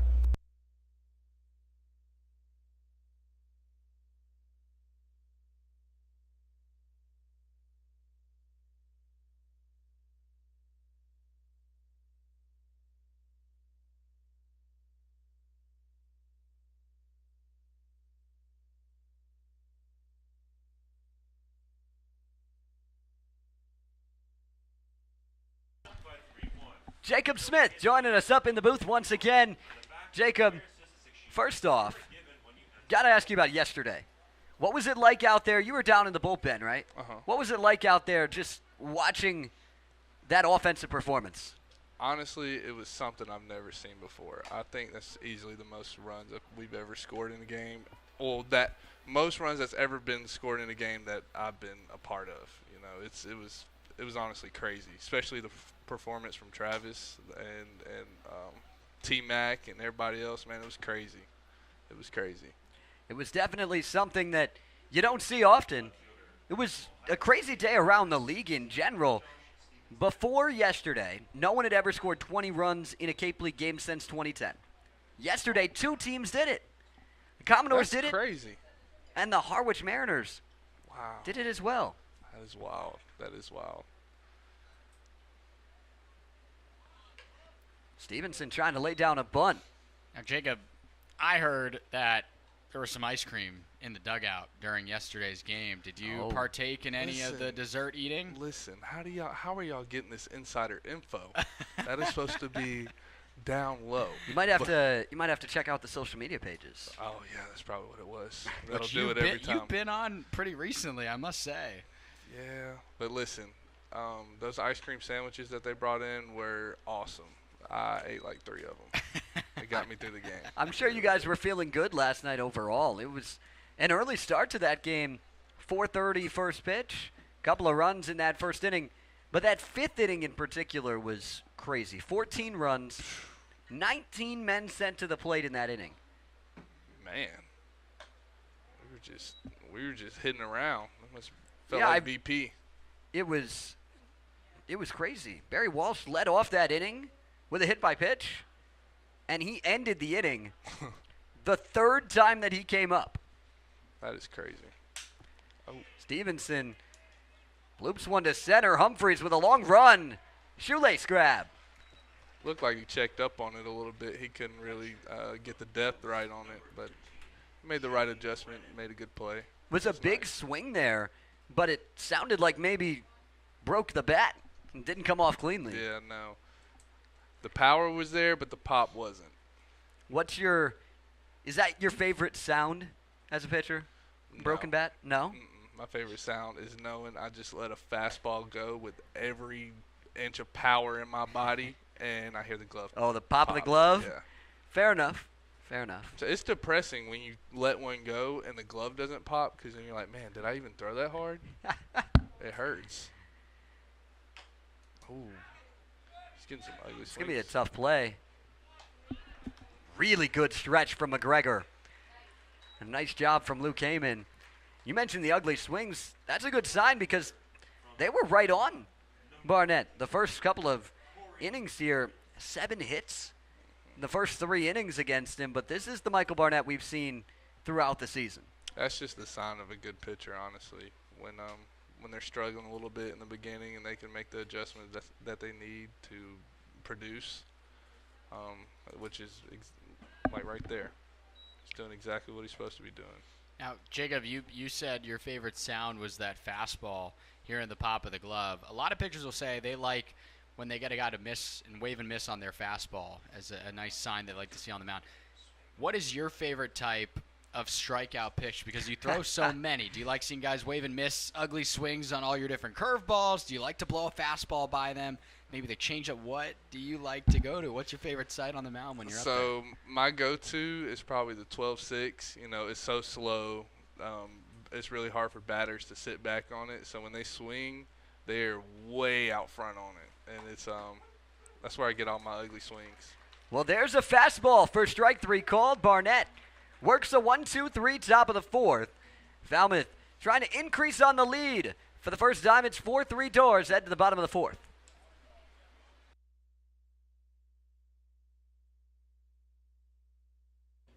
The Falmouth Commodores merch shop is the one place to go for all your Commodores merchandise. Check out our full collection of hats, including the official game hats of the Commodores, along with shirts of all kinds. And for those colder nights, don't worry, we've got you covered with hoodies and jackets. We've even got bats, balls, pins, and more for all your collecting needs. Speaking of collecting, this year the Commodores are celebrating their 100th year with plenty of Centennial merchandise. The Commodores merch shop is the one place to get your 100th year gear. All the Centennial merchandise is while supplies last, so make sure to get it before it's gone. And hey, you never know who you'll find when you stop in. And there's always something to tip your hat to. Come say hi to us under the press box behind home plate before we close up shop in the 9th. And as always, roll Doors.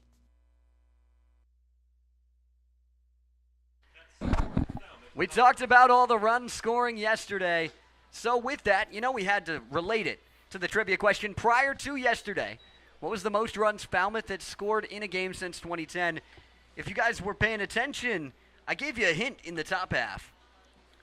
Maybe less than 20, but you'll have to wait and see. Find out if you know. Tweet at us at Fal Commodores on Twitter using the hashtag Doors Trivia. Let us know what you think. Also, Zach, since I thought of this question, yes, I do know the answer. That is true. So you can't pose the question of if I know this one or not because I will say it was my idea. Yeah, but you did find this one. It was cool to go back and see and to figure out, yesterday was a first for many, many reasons. I mean, you could look everywhere. 6 home runs by the Doors in a single game. You had the 12 extra base hits. You had the 26 hits. There were so many historical nuggets that will probably stand for a very long time. Certainly past the time that a lot of these Doors, including Jacob Smith, are going to be on this roster for. I mean, yesterday was just incredible. The one that's underrated that I think isn't talked about enough, Travis Bazzana scored 6 runs in that game. Not only did he get up, not only did he get out, he came around to score 6 different times.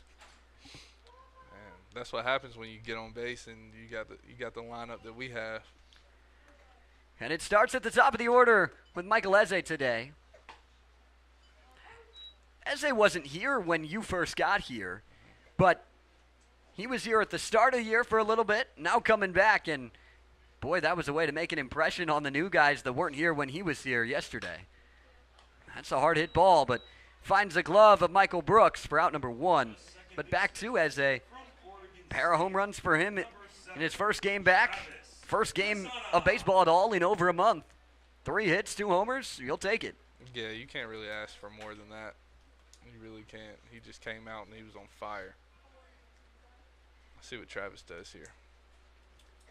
Bazzana trying to bounce back from that strikeout in the last inning. He knows he missed it. That he does. So I want to ask you about this pitch, seeing from Bradley Cooney. He's got a ton of movement on that fastball. Where do you think a lot of that movement's coming from? Well, looking at these numbers that are up here, he's throwing 88, and he almost has a 3,000 spin rate. Yeah. And it's a fastball. Yes. And it's cutting. That is extremely hard to pick up as a batter and to adjust and hit because, wow, that is an outlier pitch. You don't see that much. And that's got to be what Campbell likes, I'm sure. He's moving on to play with the Camels. Zana checked his swing and held up. That was close. We talked about it the last time. Might have been before you got up here, Jacob, that the last time Travis struck out swinging was all the way back July 11th. Wow. He has less strikeouts than any other hitter in the Cape League that is a qualified hitter.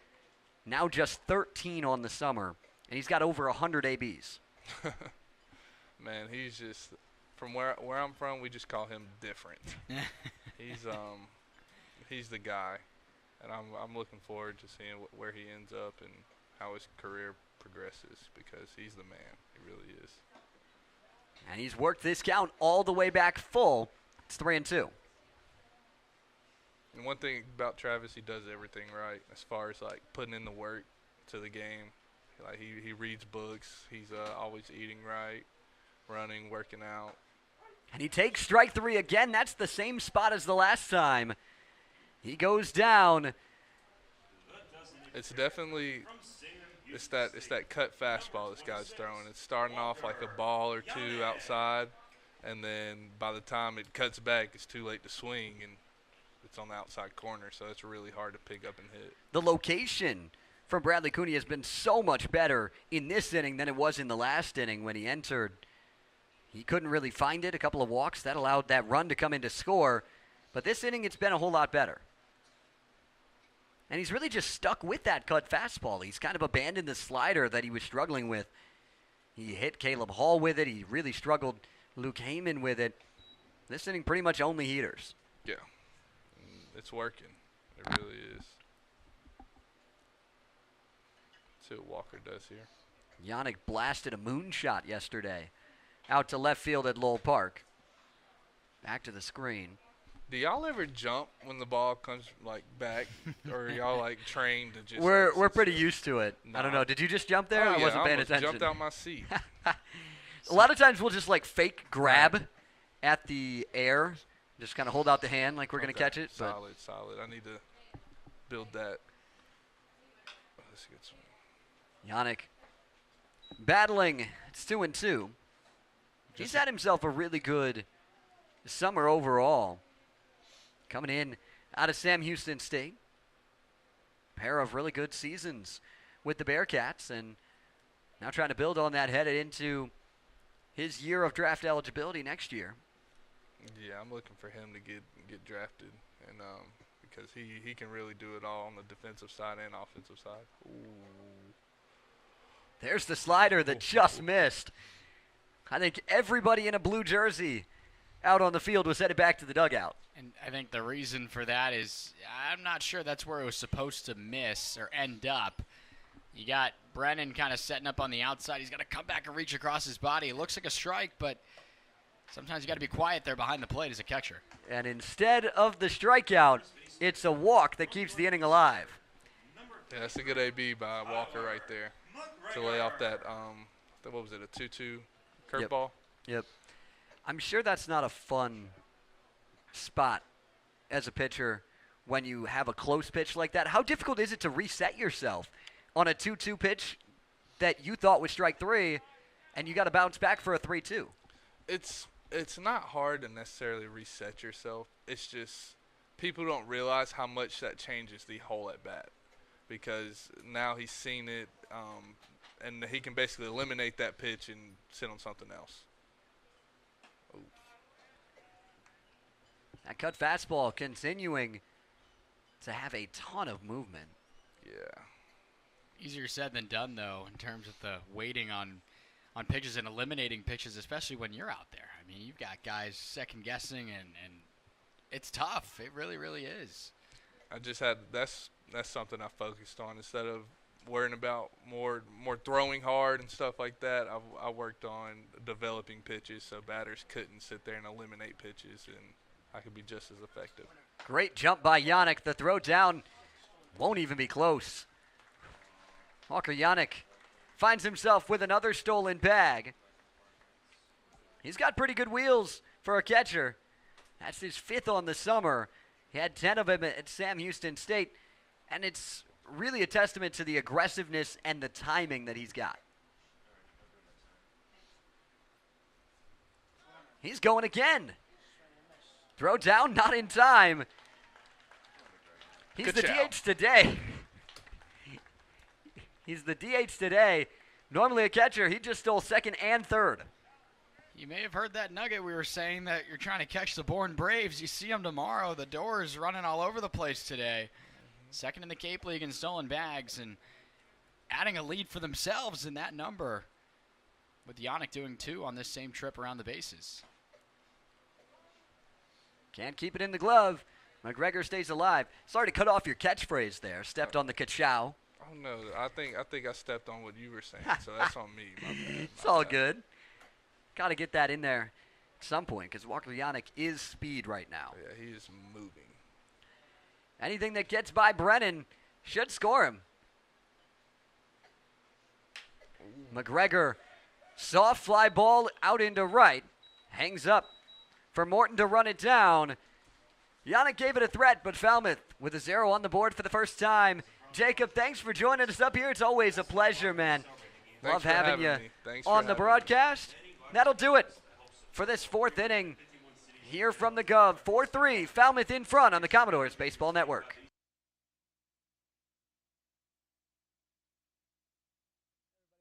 A new episode of Behind Closed Doors. Zach Sinek here with Commodores infielder Travis Bazzana. Travis, coming out here the last week or so, how have you been adjusting to life on the Cape? Yeah, sort of just creating a routine and finding when I can get my personal time in and spend time with the guys and prepare for games at the field and all the rest of it. So just sort of figuring out the schedule sort of things, and that's about it. And this is your first summer playing summer ball, right? I played summer ball as an incoming freshman on the West Coast. So second, but. So how different is it from school ball? It's different. There's a different type of energy, sort of a loose feel. And yeah, when you sort of getting to know guys and building relationships, it's a different atmosphere than when you've kind of built those relationships throughout the fall and throughout seasons in college ball. But it's great fun, and the competition here is unbelievable. So yeah, different to anything else I've played in before, but I'm loving it.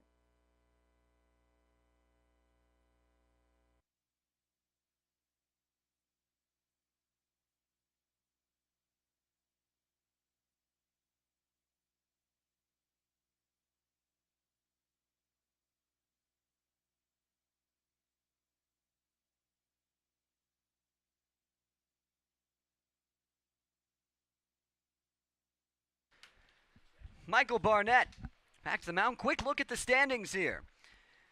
Let's get to it. Picking up a win over Hyannis to really set themselves a little bit further ahead. 2.5 games into first place in the West with just 4 to play. Yeah, the way it stands right now, we will be at McKeon Park on August the 4th for Game 1 of that 3-game set. And, you know, Hyannis has certainly had the Doors number this year, but you like the way Falmouth played against the Harbor Hawks last time we matched up. We got to see them one more time before the regular season concludes, and those, finding another win in that one could be all the momentum you need to feel confident going into that series. J.C. Cologne just stays alive. Breaking ball missed outside. It's 1-2. Barnett got a double play ball to retire the side into third and strand a runner at third base for the Gatemen, keeping it at 3-3. Doors offense got themselves a run, and since then, Barnett's been all business. 4 straight retired, including back-to-back by way of the punch-out. 1 away here in the top of the 5th.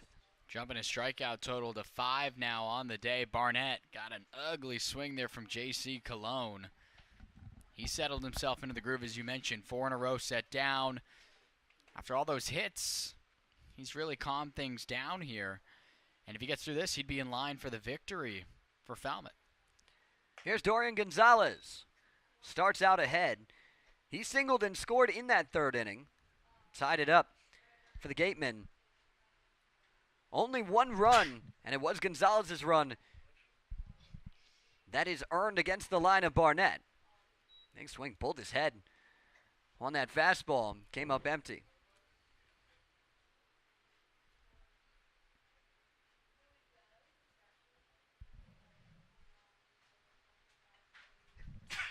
Barnett, pretty highly touted out of high school down in Lafayette, California.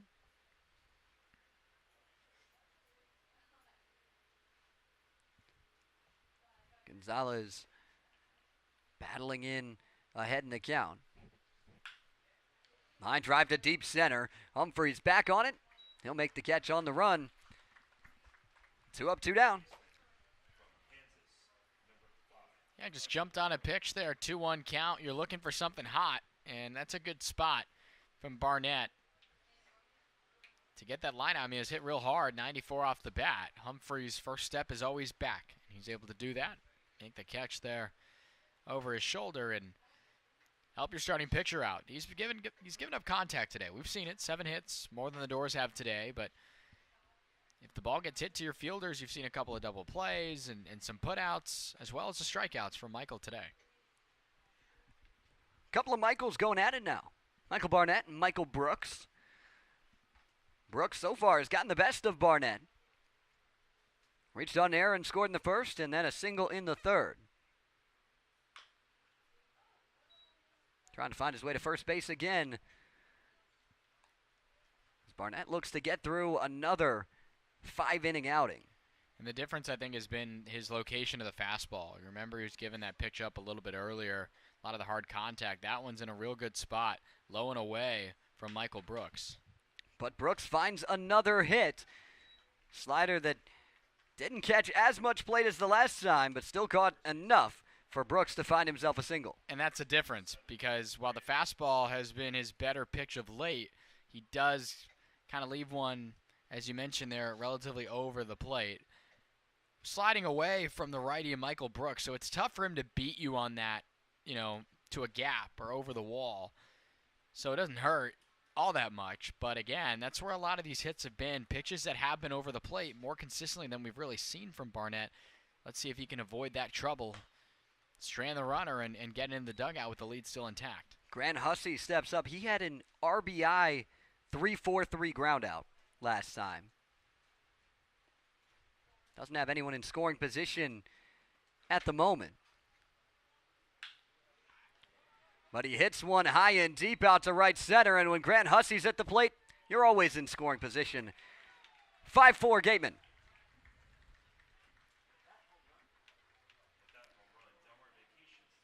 Zach, that's why you got to be so careful when you're locating pitches and trying to work around hitters. You had Michael Brooks on the ropes. You had him in a 1-2 count.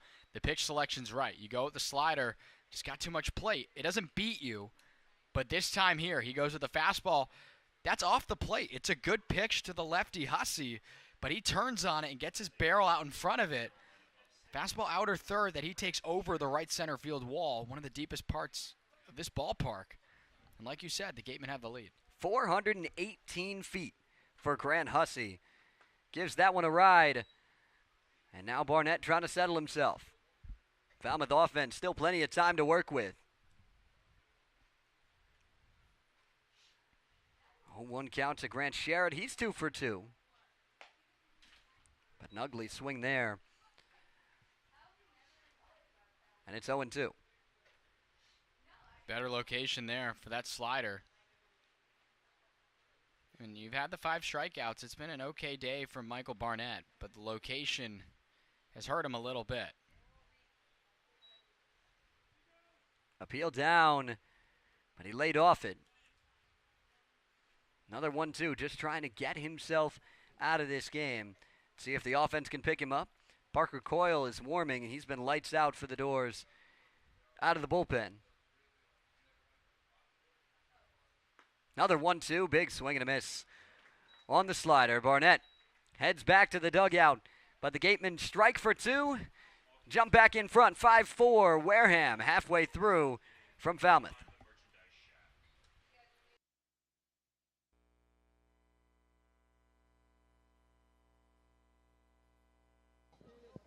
So come on, guys. Come in. Let me get my boys in here. We got the man with the plan, Luke. He doesn't play around. How'd you feel today? You were a beast behind the plate. Felt good. Doors are hot. That's all I got to say. Doors are hot. Stay hot. You know, we stay ready, so we don't got to get ready. Here you go. Parker. He's over there. Parker, come here. Come on, come on. What's up, guys? I'm here with. What's your last name? Coyle. All right, run that back. What's up, guys? It's Big Bird here. I'm here with Parker Coyle. And if you didn't see today, he's a freaking beast, man. How'd you feel out there today? Man, my starter got out there. He was giving us some good innings, and the boys rallied with the bats. Put up a big 5 spot in the second, and got in there. In other words, he just purely dominated. That's just what happened. Make sure you sign him to a free agent deal, whatever you got to do. But he's the man. Thank you. Good job, Park. Appreciate it. Take the mic, Big Bird. Where the mic? What's going on, guys? It's Big Bird here, and you already know what it is. I'm with the amazing Spiker, man. How you feeling tonight, baby? I'm good. You know, door dub. Yeah, eating cookies. Didn't do anything tonight, but I was a great teammate. So solid. Them cookies smell good, man. Back up, Destiny. Back up. Let me work. All right. Luke, step into the frame, buddy. You were an absolute wall behind the plate tonight. How do you feel? Good. We got to win. That's all that matters. That was dry. Cut that.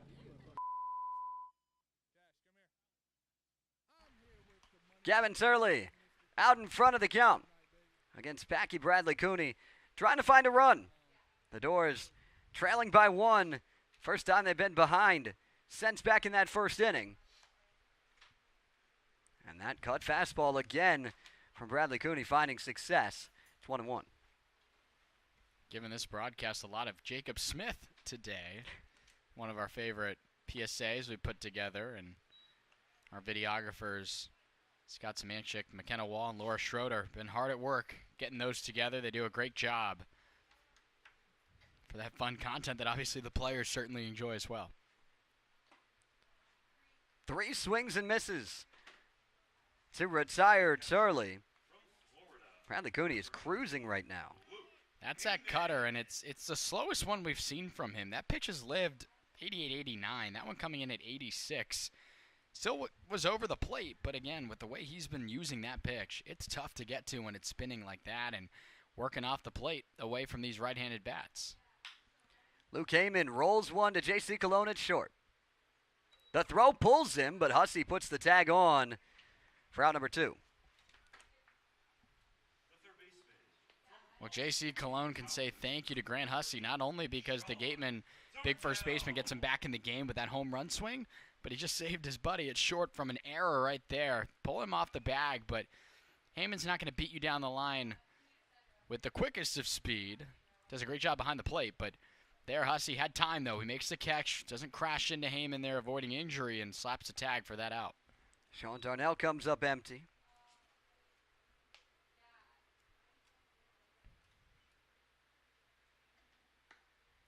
Gateman in front. Weather still moving on in. Could see it within the next hour here at the Guv. Falmouth trying to get back, at the very least, to even as soon as possible. But it's 0-2 to Darnell.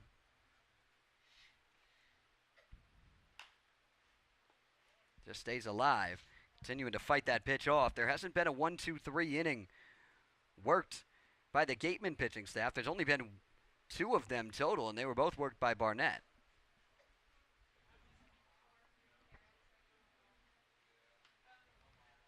The 0-2 again. Swing and a miss. Bat goes flying, and Darnell will pick it up on his way back. It's 5-4 Gateman through 5. Matt Venezia has the play-by-play on the other side of the break.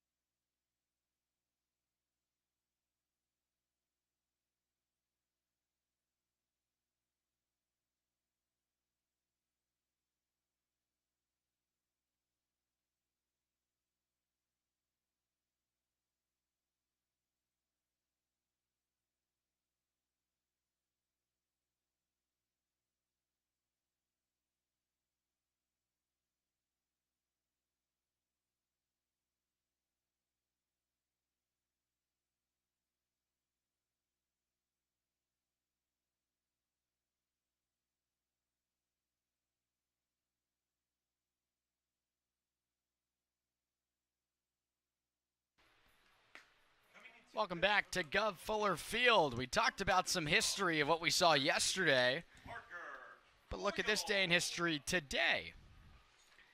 Yeah, it's a happy late birthday to Darren Ruff. 37th birthday was yesterday. One of quite a few former Falmouth Commodores into the big leagues, and including a new one yesterday with a pretty cool story, Matt. Absolutely. It made waves out of Holy Cross, and you've got the whole message there for us, Zach. Yeah, Declan Cronin was a Commodore back in 2018, was a 36th round pick out of Holy Cross. And for the White Sox, he's now been called up. Apparently yesterday, according to ESPN's Jeff Passan, he had 4 minutes remaining in an online chess game against his brother. He got a knock on the door, and it was his manager to congratulate him about going to the big leagues. He said it was great joy, outstanding, except for one thing. He lost the chess game because he ran out of time. Well, now that he's in the bigs, he might have a little bit less time to work on his craft with chess, but nonetheless, a guy who's been pretty much playing chess up there on the mound. He's had a lot of success making his opponents look pretty fooled up there. It's the lefty Parker Coyle. He has continued to dominate since that tough outing back on the 23rd of June at Kitsui. Since then, he's been lights out. His last outing, a 10-out save against Hyannis. Entered into 8-7 game and had no room for error. He didn't need it. Nice use of the slide piece there. Got a lot of plate, but a wave and a miss to Bobby Bozer, who ended his 0-of-20 stretch against the Doors this summer with his first at-bat, getting a base hit back in the first. But behind here to Coyle. And not that it's really surprising, but Coyle looks like he's got his stuff right now. Riding into today's action with 5 consecutive outings of scoreless baseball is that lefty from Arkansas. Parker Coyle has been a spectacle in this bullpen. And it's a spot where you're pretty comfortable about him keeping the Gatemem to 5. You're just going to need your offense to get going and see what they can do. A ball and 2 strikes. Slider slid a little too much. Makes it evened up at 2. We were talking yesterday during the game yesterday. There was a lot of time to just talk because of what we had seen, but Bozer now takes this one to the opposite field. It's going to be the right fielder, Caleb Hall, calling off Humphreys for out number 1. We were talking that, you know, we've seen it already. The Doors 4 runs really early in the ballgame with 4 consecutive innings to start scoring runs. So we didn't want all of the offense to be used yesterday when the game was already out of reach. But given the start of this game here, you'd like to think that the Doors still have a little bit more left in the tank. Especially if they, 1, can either get to Bradley Cooney or 2, chase him from the game, because his cutter's been so good over the last couple innings. It's a tough adjustment to make. This Wareham team has struggled in the pitching department. If you can get to that bullpen and get further into it, statistics would say that you're going to have some success. Left on left from Parker Coyle, and he runs the slider off the plate there. The Gatemen right now fighting for their lives, but unfortunately their season does not entirely lie in the hands of Wareham. Despite being up right now, they would need the Bourne Braves to lose every single game the rest of the season, all 5. But right now, over at Veterans Field in Chatham, it is 3-0 for Bourne. Yeah, it's not looking great for the Gatemen. Parker Coyle and his guys clinching a spot in the playoffs yesterday with the help of the win as well as the Wareham loss, a 9-8 walk-off loss at McKeon Park last night. Falmouth would take one of those. That they would. That'd be really tough 48 hours, though. Yeah, it would be. For this Wareham Gateman group. A team that fought hard yesterday. The grand slam from Hussey, and taking a tough team, as you've seen a wave and a miss here, taking a tough team like the Harbor Hawks all the way to the final possible outcome there in the 9th. And what was a really, really good game, a back-and-forth affair. It was, and you saw the Gatemen jump out early in that game. Hyannis battled back, and then the grand slam from Hussey. And then Wareham tying it up in the top of the 9th. 2-out base hit on a fastball there, just over the middle from Coyle. Jimmy Brennan is now 2 for 3 as he stands on first, excuse me. He had really good numbers at post, and he's continuing them here onto the Cape for the summer. That he did, and now stands over there again, just getting comfortable here. Just a couple of games. Was on the opening day roster back on June 10th, but joining the roster back like Michael Eze did, but had a great year. Slugged .566 this year. Right back to Parker Coyle, and the 2-out hit gets stranded. To no surprise, the Razorback works a really, really good inning and puts up a 0 against the Gatemen here in this 6th inning of play. The Doors trailing by 1 with still plenty of baseball left from the Guv.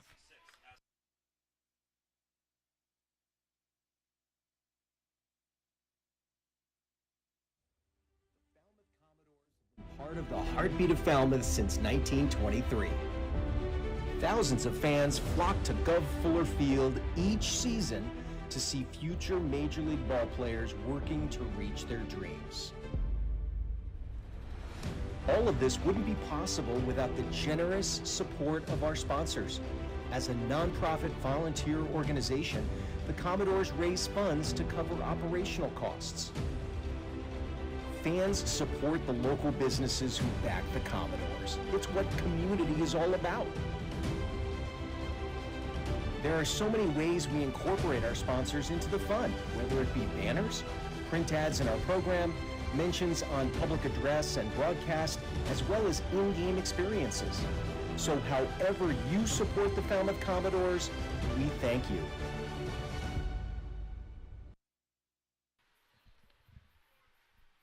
We did some trivia earlier on today, and we have an answer for you. And what was that crazy offensive outburst yesterday? Well, before that, 18 runs back in 2013 were the most in the point streak era that the Doors have put up. That was a long time ago, Matt, but at the end of the day, they found themselves with a ton of offense yesterday. They had 18 in that, and that was the most. Falmouth almost put all of that up in one inning yesterday with 14 in the 5th.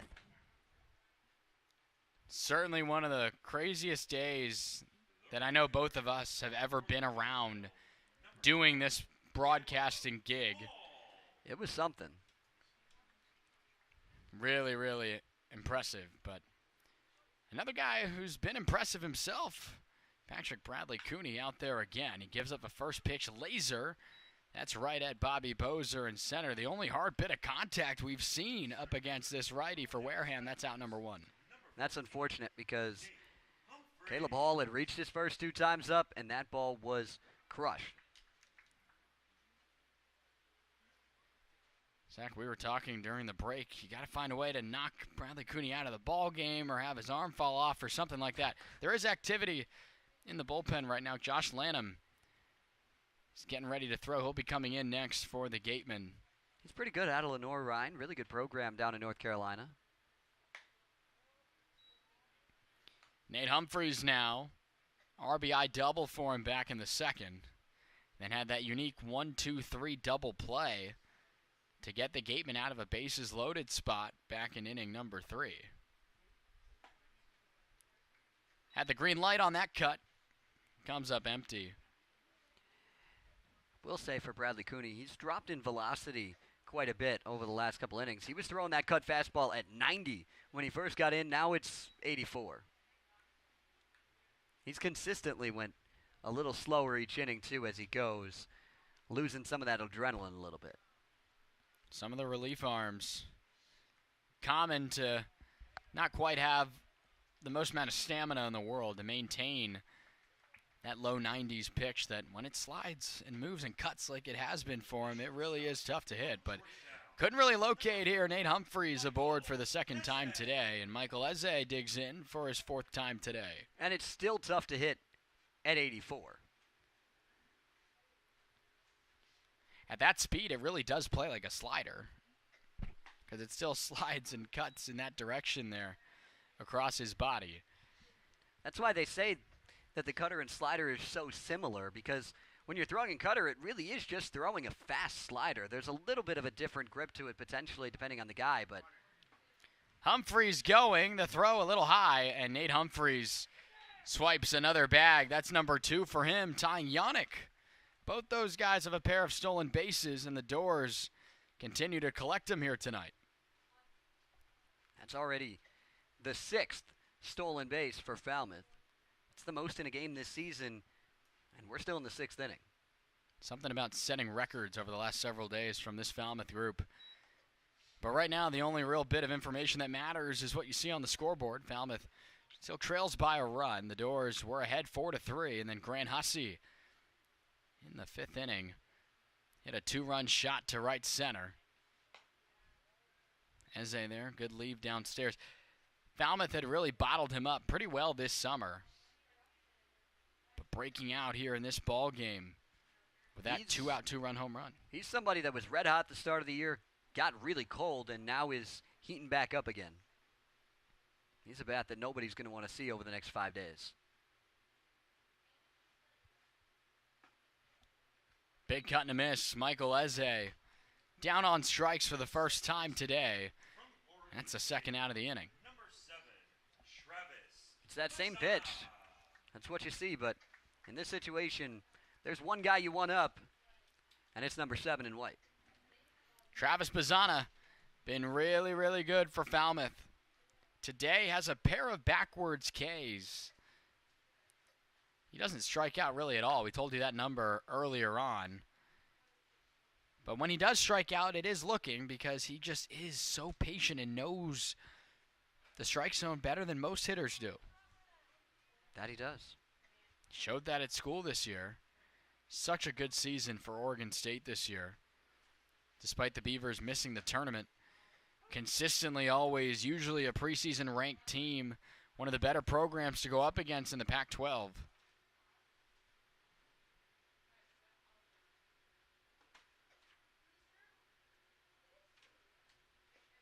A good leave by Bazzana, who was behind 0-2. And now 1 ball and 2 strikes. All Pac-12 first team selection was Travis Bazzana. And for all his slugging antics, he walked 59 times. But hasn't done it yet today. He strikes out swinging there. That's the 3rd time Bazzana has been set down on strikes. The Doors leave Nate Humphreys at 2nd. And through 6, it's still Wareham on top, fighting for their postseason lives. As we conclude 6 here, we send it down to hear about some scores around the Cape League. Thanks, guys. Last night, the Commodores had a historic night, scoring 27 runs on 26 hits. One of the Commodores returned to the lineup and had a multi-hit home run night. He was on the Commodores lineup earlier in July and June, but he came back. I had the chance to talk to Michael Eze on his performance last night. Sanchez here with Georgetown's Michael Eze. Michael, welcome back to Falmouth. What about that for our first game? A 3-run home run in the 4th, and then another solo shot in the 6th. How'd that feel? I felt great. Glad to be back here. I got the call 2 days ago, so I had to rush up, but everyone welcomed me, so I'm good to be back. Not just you, but the entire squad tonight. 27-2 win with 6 home runs against Katuitt. What was in the Kool-Aid tonight? I don't know if it was the Kool-Aid, but we had shirtless BP right before this, so I think we just got the momentum, got everyone going, so that's all we could do. You were here in Falmouth in the beginning of the season since around early July, and now you're back. What made you come back to the Commodores? Just the coaches. They're really for the players and for my development too. So we're playing the best of the best. So when you get a chance to play in the Cape, you got to. Michael, welcome back. Congrats on the win. Thank you.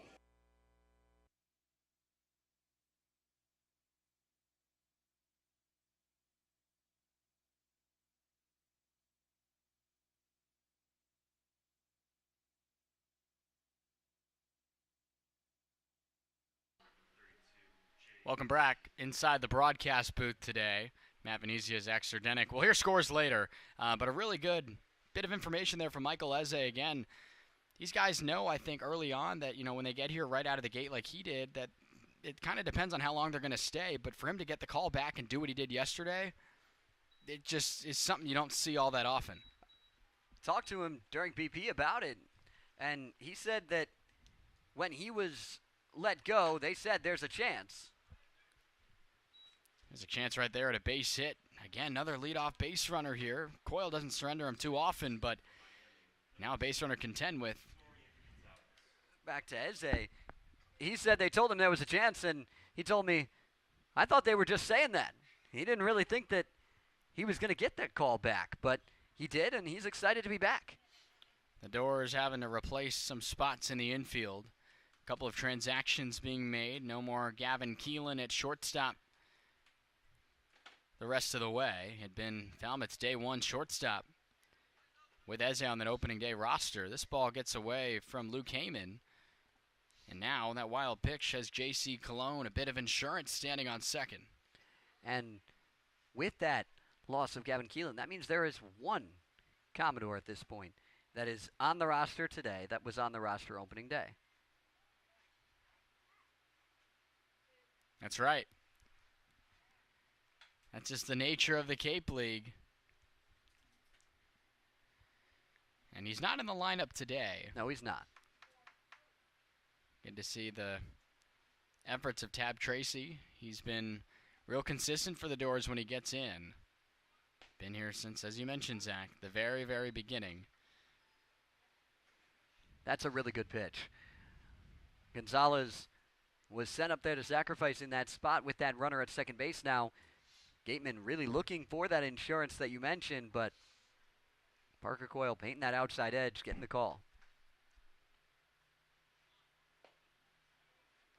Thought about it, pulls it back, but it's in there for a strike on the outer third. That's a good spot, locating that fastball down there. Same pitch, same spot, same result. You'll take it. Dorian Gonzalez now, a 6-game hitting streak extended for him back in the third inning. 9 hits over the course of those 6 games from that left side.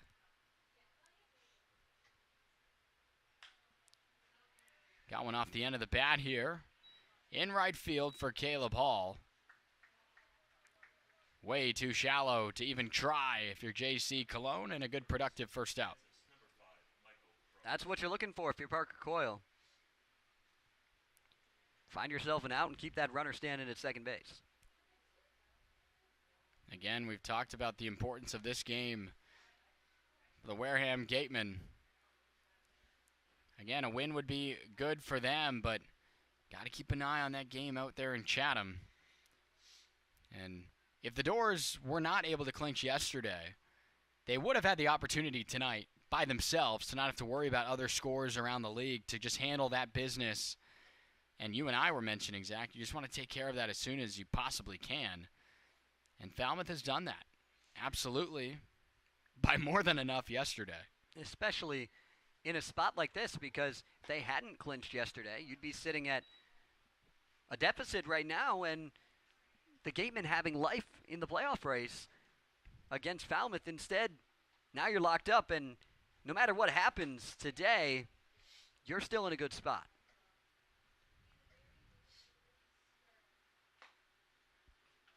Fastball low and away. Good swing and miss effort there from Coyle. Now, the Gatemen, the chances were still very slim should the Doors have still, had lost yesterday. Wareham, depending on both Bourne and Falmouth, the teams ahead of them who had not yet clinched, to somehow lose consecutively all the way to the end of the season, while also Bourne needing to do the same except in the win column. Now one less of those teams needing to be relied on, and in that case, that presents the opportunity in needing to hope for the Braves to fall apart. And again, plenty of baseball there in Chatham, a team that is still technically not eliminated yet in that East playoff race. Should the A's come back and win, and the Gatemen were to win, McGregor giving look here, he can't make the play as it comes back in on there. That's a tough play with the wind blowing. Should the score hold here and the A's come back, then the Gatemen would actually be Commodores fans tomorrow at Doran Park, because the Doors are matching up against Bourne. Yeah, it's going to take a lot for the Gatemen to get in, but they're still alive. And baseball, and more of it than any other game, it's never over till it's over. You got to get all 27 outs, got to play all 44 games. The 2-2 off the end of the bat. Coyle lost his cap there on the offering. You got to play 44. currently in the middle of game 40 for Falmouth. 4 more the rest of the way. 2 more road trips tomorrow to Dorn Park here on our side of the Cape. And then, final road game will be at our first stop for a road trip way back on June the 12th, taking on the Harwich Mariners at White House Field, the home of the All-Star game this year. We were there just a couple of days ago, Zach, but not for a Commodores game, although there were 5 Commodores who had made the trip there for the All-Star game. That was a pretty cool experience. A lot of fun to see the festivities and get to take it all in. The West Division dominating that one 7-1. The 2-2 from Coyle through the 5-hole of Heyman. Couldn't make the kick save, and a beauty goes right on through. And now you have that big run standing at third.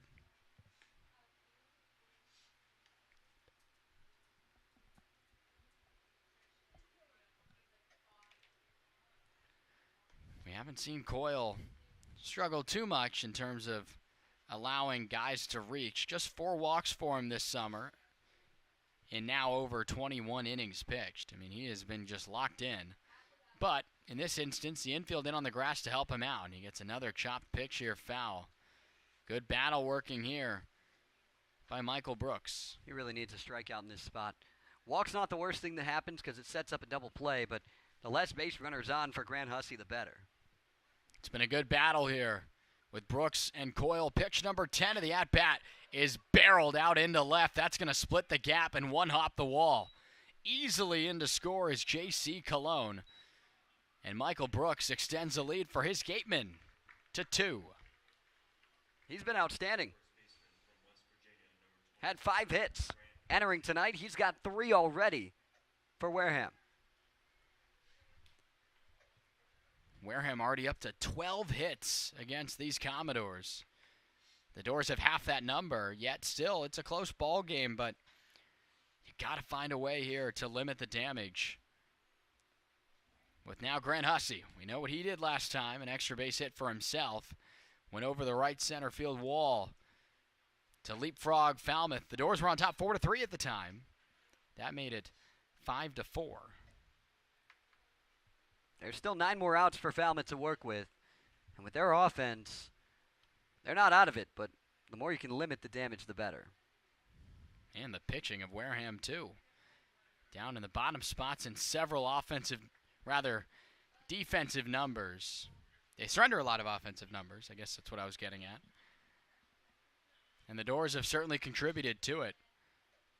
These 4 runs, it's the second lowest total that Falmouth has put up against Wareham this season.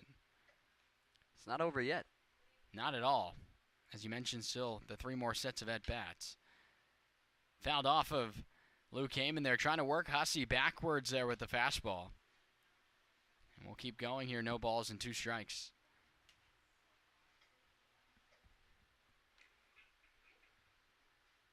Been a good night for baseball, too. We're possibly expecting some weather. Now we're into the part of the ball game where it would be a complete game should the game have to be put on pause. And the weather will be here soon. Off the end of the bat, it's going to be a tough play. Turley laying out and it gets away. Nice job by Humphreys to at least back it up. And Grant Hussey heads up base running. That will be a double for him. He stands into second.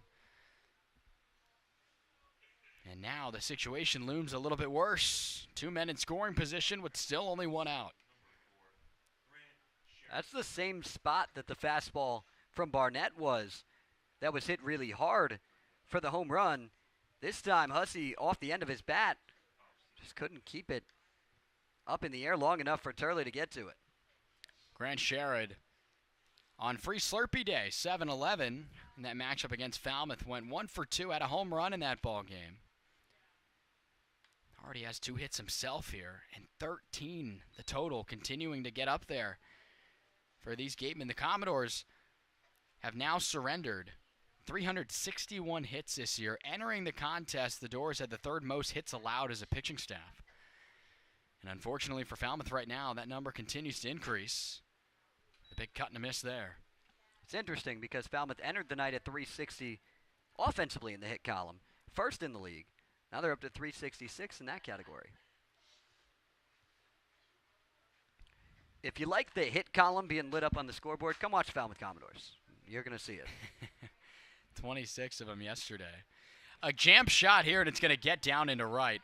Hussey, not the fastest guy, but he didn't have a lot on it. He's coming in at the plate.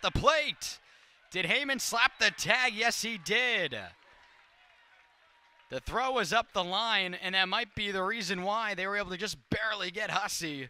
But one run still scores. It's an RBI single, but out number 2 picked up on the same play. Massive throw there from Caleb Hall. They test his arm, and he comes through. Limits it just a little bit. You don't want to get any further down than 3 here. Mike Landry will come on out, and he is making the move to the pen. Not all that typical from Parker Coyle. He's been really, really good for the Doors, but his night has come to an end.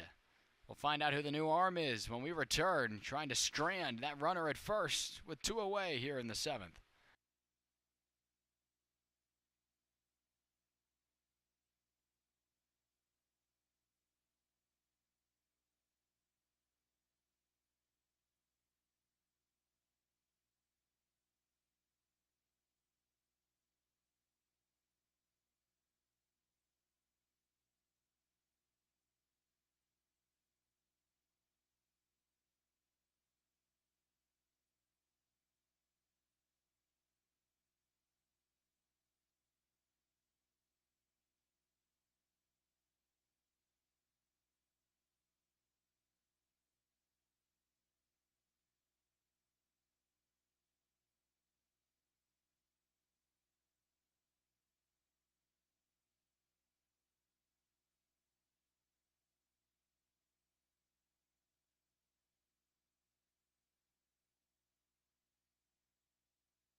Stephen Quigley will take over here, trying to strand that base hit from Grant Sherrod. We've seen Quigley twice this summer. The righty out of UConn has a big assignment here. He's got a chance to probably finish this game out for Falmouth. A starter at UConn in Storrs, Connecticut, trying to finish it out. Needs to get 7 outs and hope that the Falmouth offense can find their way to a few runs. He's shown the ability to stretch out of relief before. We've seen him in several instances now this summer, but has shown the versatility. Obviously had the start to begin his summer here with Falmouth on the road at Hyannis. A tough loss for the Doors, went 4 innings, 3 runs on 5 hits. But then his most recent appearance, 8 days later, that 8-3 win for the Doors against Brewster, he only went an inning and a third. But as you mentioned, probably will be tasked with a little bit more than that here. But falling behind 3 balls and no strikes here to Bobby Bozer as his first man to face. And Cassius Thomas is also getting loose, so maybe they will just try to use Quigley quickly. I see what you did there. Believe it or not, it wasn't intentional. But in general, though, he might not go the rest of the way if they want to get Cassius Thomas some reps in there as well. Got to keep in mind, too, I mean, while the Doors have certainly clinched, they have not locked in any spot in the division. You got a big one tomorrow at Doran Park against the Bourne Braves. Ground ball to Eze. Flips to Bazana. That's a tough play. Deep in the hole, it's short to get it off, and the job done, stranding the base runner there and getting him out in the same beat there, too. The Doors leave nobody, but a couple of runs come in, 2 to be exact, as it's time to stretch with the Gateman in front by 3.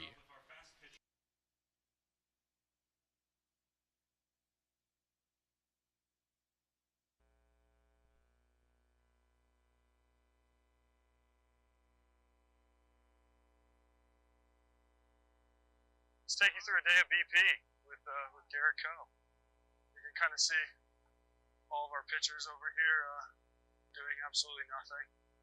They do a really good job of that, but it's the only way you can pass through BP at this time. I got it. Let me look like I'm doing something today. Parker Coyle thinks he's going to steal this ball from me. It's over here. So yeah, it's a whole bunch of messing around out here. Yeah. I like to think of myself as a multifaceted athlete who can play in the outfield, the infield, on the mound. I have a catcher's mitt. I'll get behind the plate. It's all about being versatile. All right, now we're working with fire. We got a first base mitt. We're going to show just the other perks of being Garrett Coe. Coach Brian's trying to mess me up right now. He's trying to see if I can look bad on camera. I'm not going to let it happen. Not today. Not while I'm in the limelight.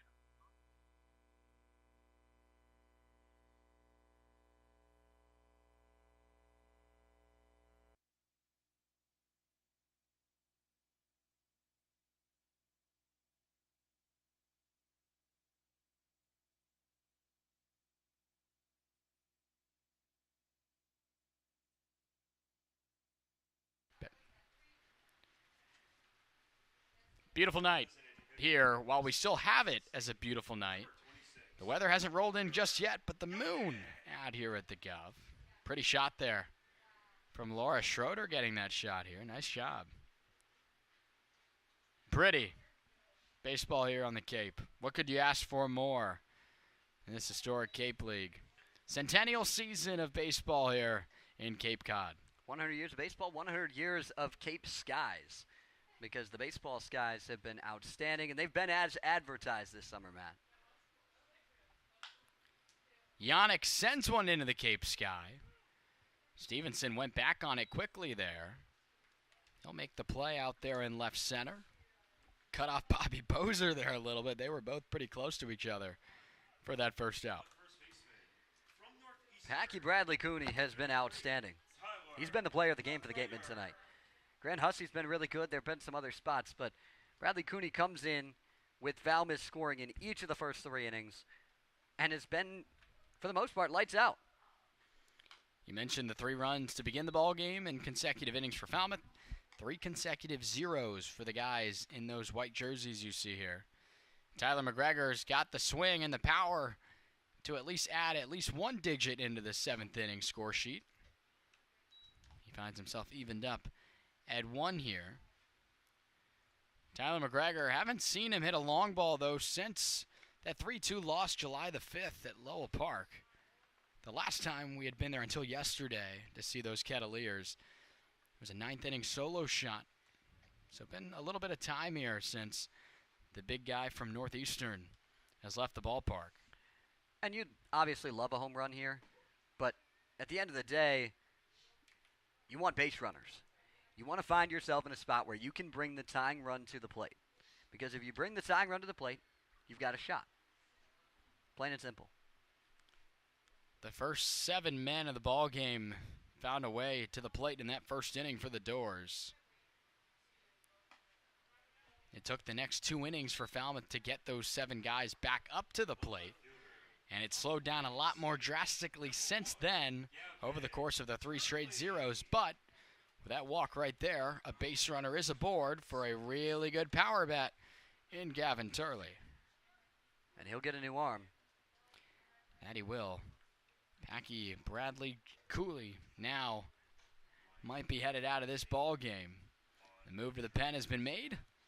We'll let you know who's coming with a big spot for the Doors, tying runs in the on-deck circle in this 7th inning.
Another debut for an arm out there for the Gateman out of St. Bonaventure. Ryan O'Connell steps in against Gavin Turley.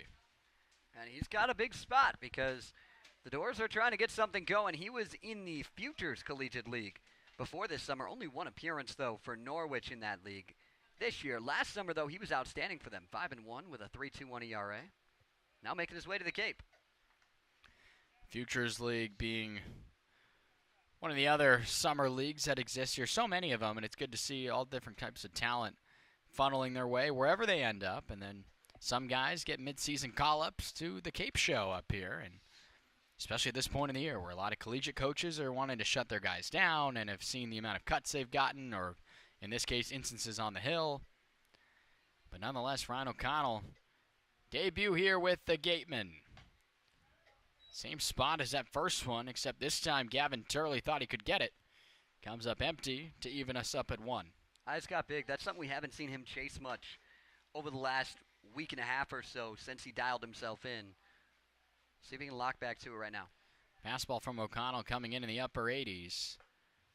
Delivers there. Does us a couple better at 90. Another wave and a miss. This is a good bat you want up when you're needing, like you said, base runners to get the big swing.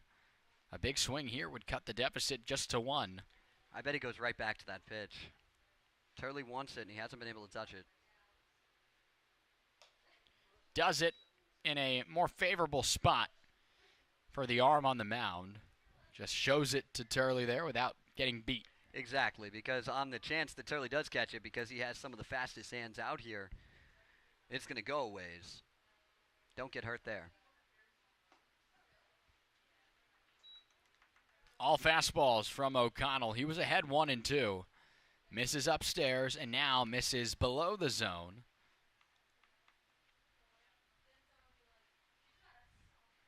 Luke Heyman awaits on deck for Falmouth as the game-tying run. The 3-2. Nowhere near. Drop Brennan down to the seat of his pants there to retrieve that one on another fastball. And just like that, you've given yourself a chance with the tying run in the plate. Exactly. You needed base runners and you got them. Now you have to take advantage. After Walker Yannick flew out to pretty deep left center, back-to-back walks present the opportunity for the Doors here.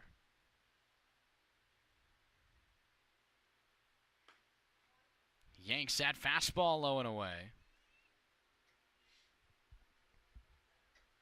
Heyman, hitless to this point, did walk back in the second, but he's got a hit in 5 of his last 6. Trying to keep that run going here in a pretty massive spot in this game, and that fastball in the dirt gets away. Brennan could not find it. He was standing on it. It looked like he had to walk around a little bit, and that allows everyone to move up 90 feet. That's a big spot. Because now a base hit, especially with Turley's speed at second, makes this a one-run game more than likely. Luke Heyman, a couple of RBI knocks over the past several for him. Tried to do a little bit more than that, though. That cut right there, and he came up empty for the first strike. Fastball middle. He wanted it. And there's no reason to think he can't hit it if you throw it there again. Another fastball well off the plate. O'Connell made solid work of Gavin Turley before losing him there. He's ahead 1-2. But now, since then, fallen into a bit of a hole here. In a friendly hitter's count for Heyman on the 3-1. Fouled off the glove. And now it's back to a full count. I was going to say, with Heyman in a 3-1, especially with the way that O'Connell's been, it has to be one pitch, one spot. That's probably the pitch and spot he was looking for. A fastball over the heart of the plate again, just couldn't square it up. Protect here, but don't chase. Don't be over-aggressive. O'Connell struggled to find the zone. And he spikes one in the ground. A real good job to keep that in front by Jimmy Brennan. But nonetheless, 3 walks in this inning have set up trouble for Wareham, and the go-ahead run is Sean Darnell, who walks in now. Really good bat to have in there. Again, the consistency of his bat with the base hits we've seen from him, and of course the big home run yesterday. Take a base hit, you'll take a ball in the gap, you'll take a walk. Any way to move up and keep things moving is exactly what you want from Sean Darnell. The heart of the order setting up a chance here now, all on free passes. Everywhere you look, Tyler McGregor, a one-out walk for him. And you got Gavin Turley, did the same thing right after McGregor, and now, most recently, Luke Haymans at first. The 0-1. On the ground to third, a diving play by Brooks. He has no play. He couldn't get up and make the play in time. Decides to eat it, and it costs his team a run. The only chance he maybe had there, if he tried to slap a tag on Turley, maybe he could have. And if he came up throwing right away, he might have gotten Darnell. But because he didn't know where he was going to go when he came up, never would have had a shot at that point. Sean Darnell, a different-looking RBI single than the last one he had in this ball game. 2 runs driven in for him. That one's in on the infield. And if that gets through, Falmouth is only trailing by a run. But now you set up Caleb Hall. He swung it really well. 1 for 2 today. Had himself a double, and before we get going on the 1-0, time called by Jimmy Brennan. He wants to talk to his arm out there.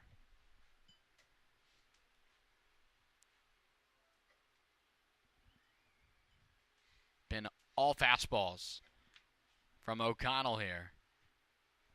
We'll have to see what he decides if he wants to keep that diet consistent.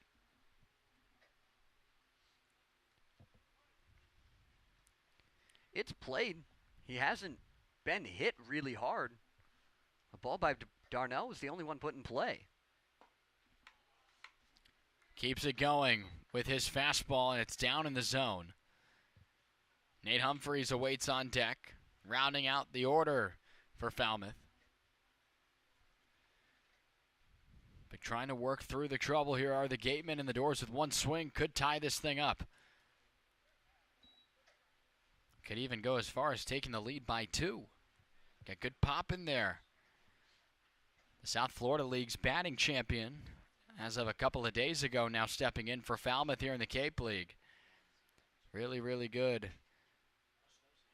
summer campaign down there for Caleb Hall. The 2-1. Sends it straight back. That fastball, middle. Just missed it. It's got good late life to it, and that's why no one has been able to square it up just yet. Seen a lot of swings and misses on it, and there, that soft foul ball. Have to put the ball in play if you're Caleb Hall. Cannot go down on strikes. You'll still see everyone else, the top of the order included, before this one comes to an end, but a really big spot here, the 2-2. Stays down. A good leave. And now you have another full count. There's been a lot of them here in this ball game, especially in this inning. The Doors, at the very least, trying to just fight off another pitch, or with the inconsistencies from O'Connell, find a way to walk again. Up the middle, it'll get through. That is going to tie this ball game up with a play at the plate. It's cut off, a 2-run single, and it's 7 apiece. Jimmy Brennan's looking at Grant Hussey. That ball was maybe a little offline, but if that throw goes through, they probably get Luke Heyman. But instead, it's a new ball game. I may have been a little premature on that decision to say that it tied it up, but nonetheless, the same effort and the same outcome comes true. A 3-run 7th for the Doors has tied us at 7th here in the 7th.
Are you looking for that perfect pregame meal? Supreme Pizza has you covered. Its extensive menu has everything from pies and calzones to salads and subs. And with its online ordering system, delicious food is just one click away.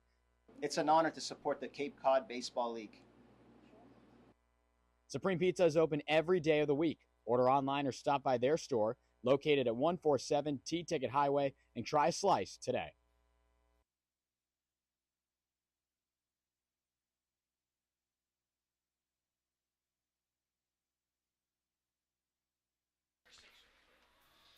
Move to the bullpen has been made after that Caleb Hall 2-run game-tying single. Jackson Reed, an arm that the Doors saw just a few days back. And Jackson Reed has been very good for this Wareham team. Headed to Western Carolina last year.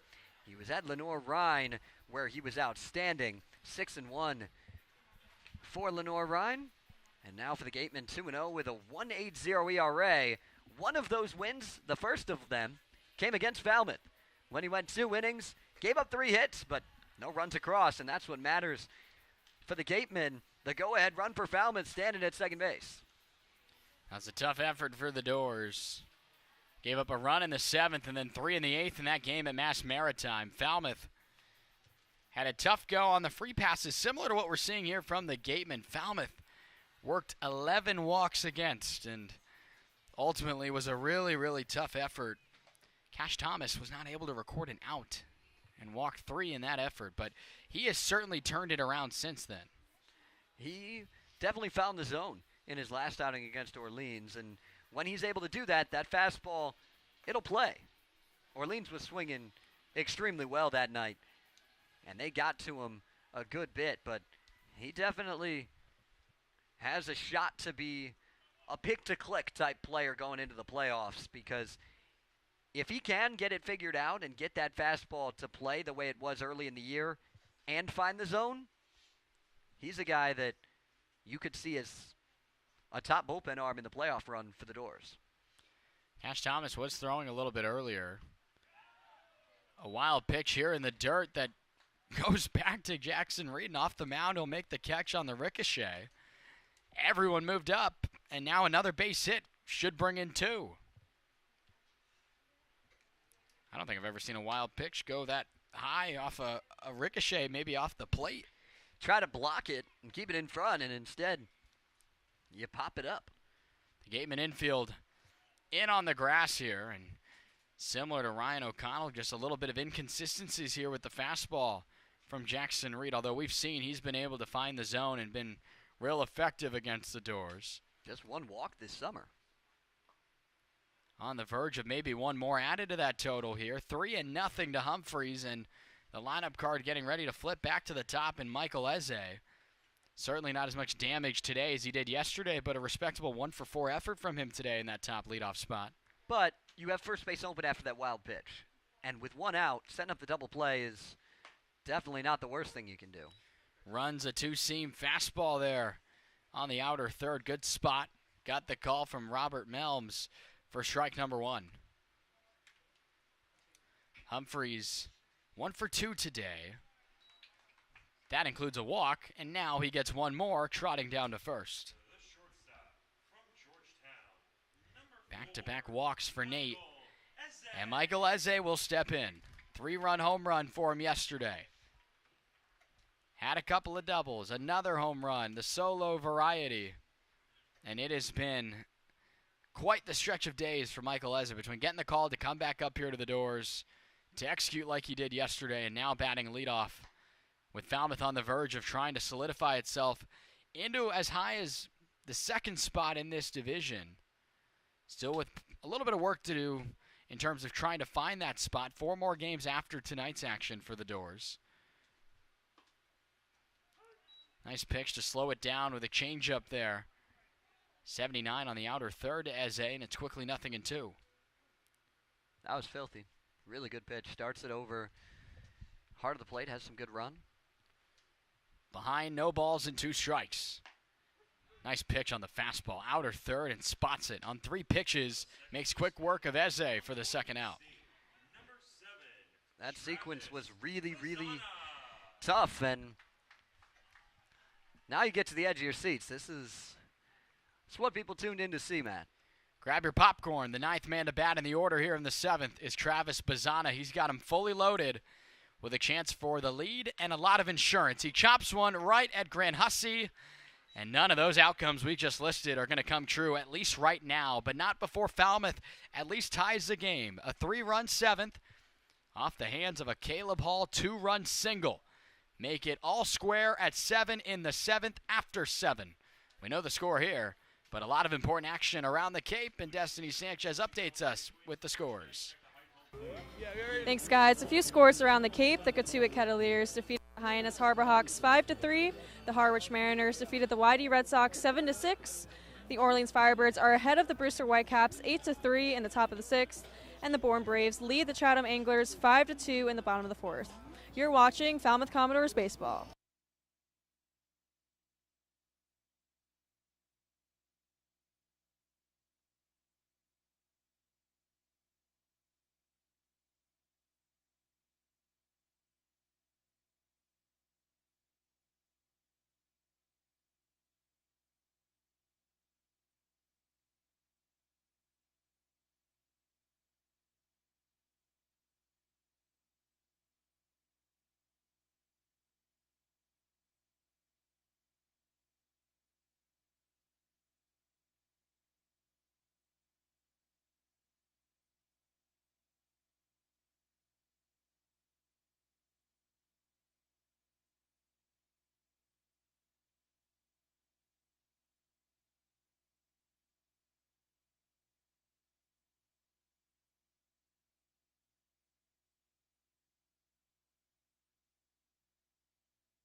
Going to the 8th inning, Stephen Quigley did a nice job stranding a run that would have been charged to Parker Coyle. Because of that, his line finishes at 1.2, 5 hits, 2 runs.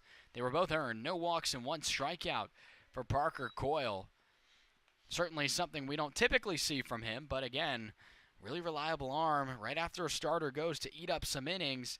Wasn't the result tonight, but that's why you can go to an arm like Quigley, who's typically a starter, to get you some length. And he's definitely got the opportunity to do that and has the stuff to do it as well. Good fastball in the low to mid-90s and then a power changeup that comes in at like 86, 87 from him. Not too much speed differential, but the pitches do different things, and that can make it really tough as a hitter to hit that because you're expecting a changeup to do one thing, and his changeup comes in at 86 and is different than that fastball at 92, 93. Stevenson right back to Quigley. That was pretty sharply hit, but right back to Stephen Quigley for out number 1, doing it himself there. Yeah, gave it a little look like, oh, hello. Just kind of flipped it over to first there, but he'll definitely take it. Now, Zach, it's only 65 off the bat. However, when you get one coming back to you, no matter how fast it is, typically the reactions at first are, you know, you're not expecting it, and then it's almost like, hey, look what I found. Exactly. Slows it down here. 81 off the plate, showing the slide piece to Jimmy Brennan, tonight's backstop, who's been a tough out for the Doors. 2 singles and 3 trips to the plate today. In a brand new ball game. It was 5-4 entering the 7th. Then the Gateman put across 2 against Falmouth's Parker Coyle. And then the Doors in the same inning grabbed 3 in the bottom half. And right now, we continue on. That is hit number 15 for the Wareham Gateman tonight. And another base runner for the Doors defensively to contend with. They've been swinging the bat well, but at the end of the day, what matters is the run column. And they're even right now, which is a testament to the ability of Falmouth to work ABs. And also a little bit telling of the struggles to find the zone from the Wareham side. Not sure if the Gatemen are checking as consistently as we are in terms of the out-of-town scoreboard, but it was 5-0 for the Bourne Braves. Chatham has scored 2 since, and I wouldn't expect them to just throw the white flag in should Bourne find a way to be the winner in that one, but, you know, this certainly still could come down to being a reason why. If Chatham can make that thing a ball game, you got to keep finding a way to put runs across and put yourself in positions. 15 hits against Falmouth will certainly do so here. A check swing, yellow light on it, but Melms behind the plate will rule that one a strike, and it's quickly 0-2.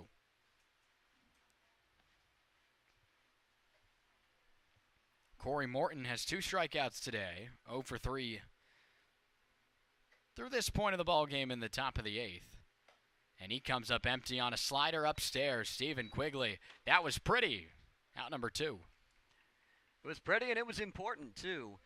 Able to retire Morton, continue the struggles from Corey Morton tonight. But you get yourself to the top of the order. If you can get out here, get the offense back to the plate in a tie game, try and get this thing done with before the weather hits. Now, the regular season rules are, if you're after 5 and a weather issue should come into play, the game would be halted. However, and while those have been the rules that we've understood, you would imagine that if it were to come true, in a spot where Wareham needs all the points it can get, we're not quite sure what will happen. I think it's just going to be really unfortunate for the Gatemen, because I think it would just be a tie if they were tied based on a couple of games. Looking back on it, I believe Harwich had one a couple of weeks ago where the game was called in the 7th inning and it was tied. Same thing with Chatham and Catuit, that 12-12 game called due to darkness there. Now, if Bourne were to lose and Wareham were to, in theory, tie tonight, if that were to come true, we'd have to look at the head-to-head, because technically, without considering the head-to-head and that run differential too, I don't believe the Gatemen would actually be eliminated should that outcome occur.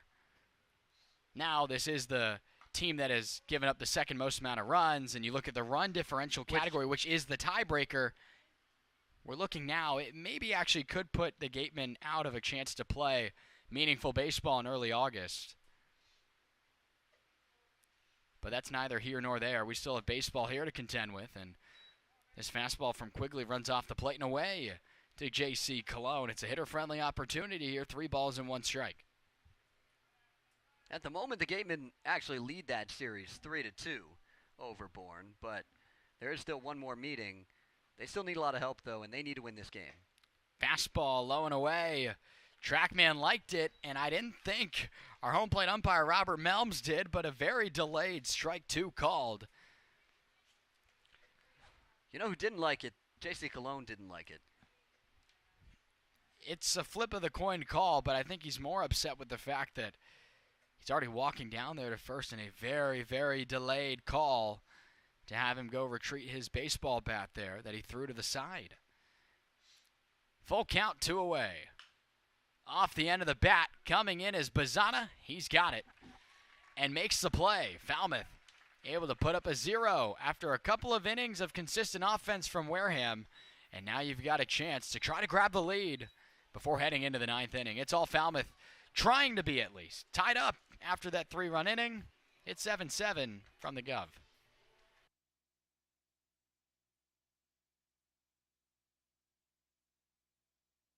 The Falmouth Commodores merch shop is the one place to go for all your Commodores merchandise. Check out our full collection of hats, including the official game hats of the Commodores, along with shirts of all kinds. And for those colder nights, don't worry, we've got you covered with hoodies and jackets. We've even got bats, balls, pins, and more for all your collecting needs. Speaking of collecting, this year the Commodores are celebrating their 100th year with plenty of Centennial merchandise. The Commodores merch shop is the one place to get your 100th year gear. All the Centennial merchandise is while supplies last, so make sure to get it before it's gone. And hey, you never know who you'll find when you stop in, and there's always something to tip your hat to. Come say hi to us under the press box behind home plate before we close up shop in the 9th. And as always, roll doors.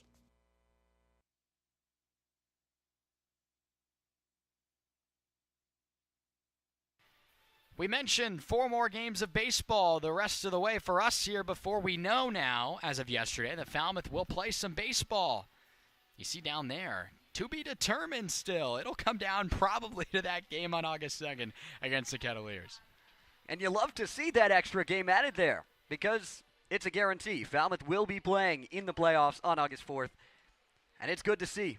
After the way this season started and after things went throughout, the Doors going to keep playing a little bit more than 44. Now, the only pretty much affirmative I can give you right now on that August 4th deadline is it will most likely be away. The Doors would have to win out, and the Harbor Hawks would have to lose out. Now, I'll tell you, Hyannis losing today. Falmouth is a step in that direction right now with trying to find a way to win, but the Harbor Hawks can't clinch the second spot as soon as tonight. However, in theory, they would be able to clinch a spot better than the 3 seed should Falmouth lose tonight. Home field advantage in the first round, and that's what they're looking to do. Katuitt's already got that locked up with their win tonight. They're into really commanding position at the top of the West. It would take a little bit of a collapse from them to not get the number 1 seed. 55 points to the 50 now of the Harbor Hawks. They went head-to-head today. And it was Katuitt at home responding after the beatdown yesterday that the Cavaliers suffered. Hyannis at 50 points. Falmouth with a win would be just 3 games back. And right now, a good step towards that direction with a leadoff knock from Walker Yannick. That's what you're looking for. And there is a little bit of breathing room between Falmouth and Hyannis. If the Doors win tonight, they'd be 3 back with 4 to play. And a head-to-head matchup. It'd be possible, but it'd be really tough because of how well the Harbor Hawks are playing.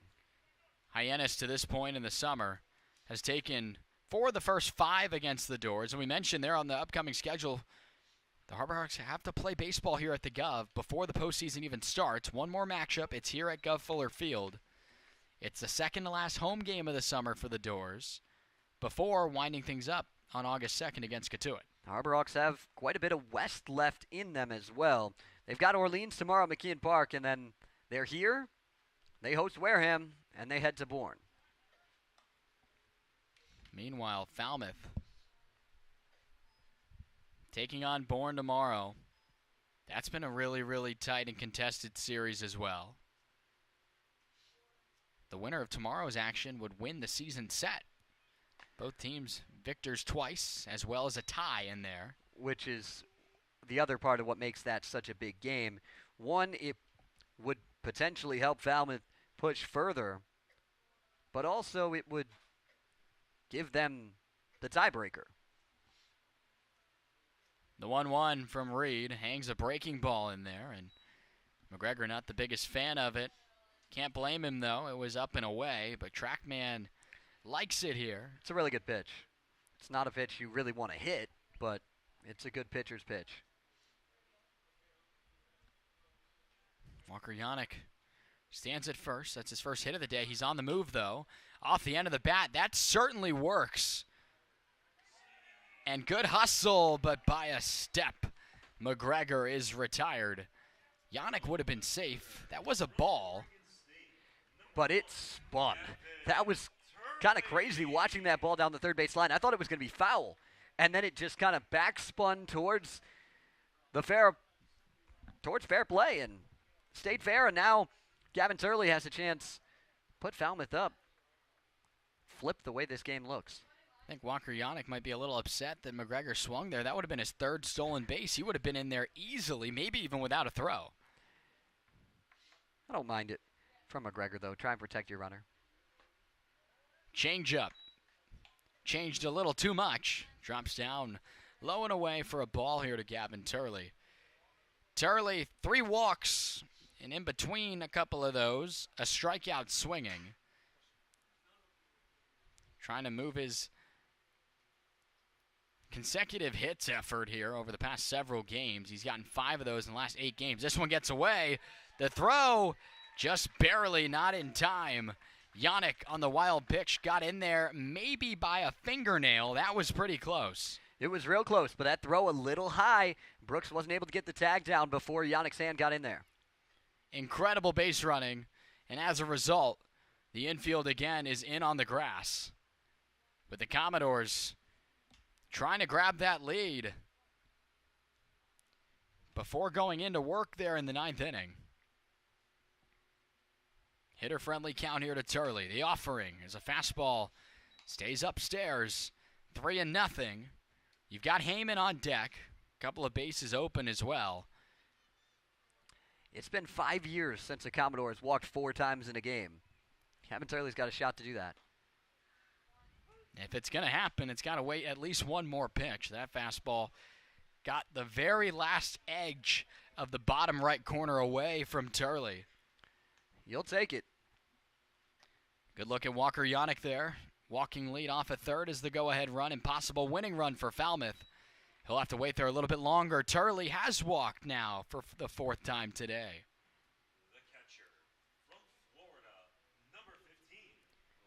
Now Luke Heyman will step in. He's got some walks for himself today as well, 2 to be exact. Working on an 0 for 2 day, though, despite those 2 trips on the free passes. A lot of walks issued today by the Gateman. Already up now to 10 on that one right there from Jackson Reed.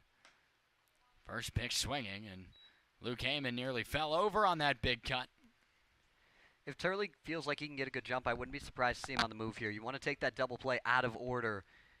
You don't want that in the back of your mind when Heyman's at the plate. J.C. Cologne and Dorian Gonzalez pinching the bag at second, and uh-oh, Turley's in a pickle. We'll see if Yannick decides to maybe draw a throw. Now they go home. Yannick is going to get out.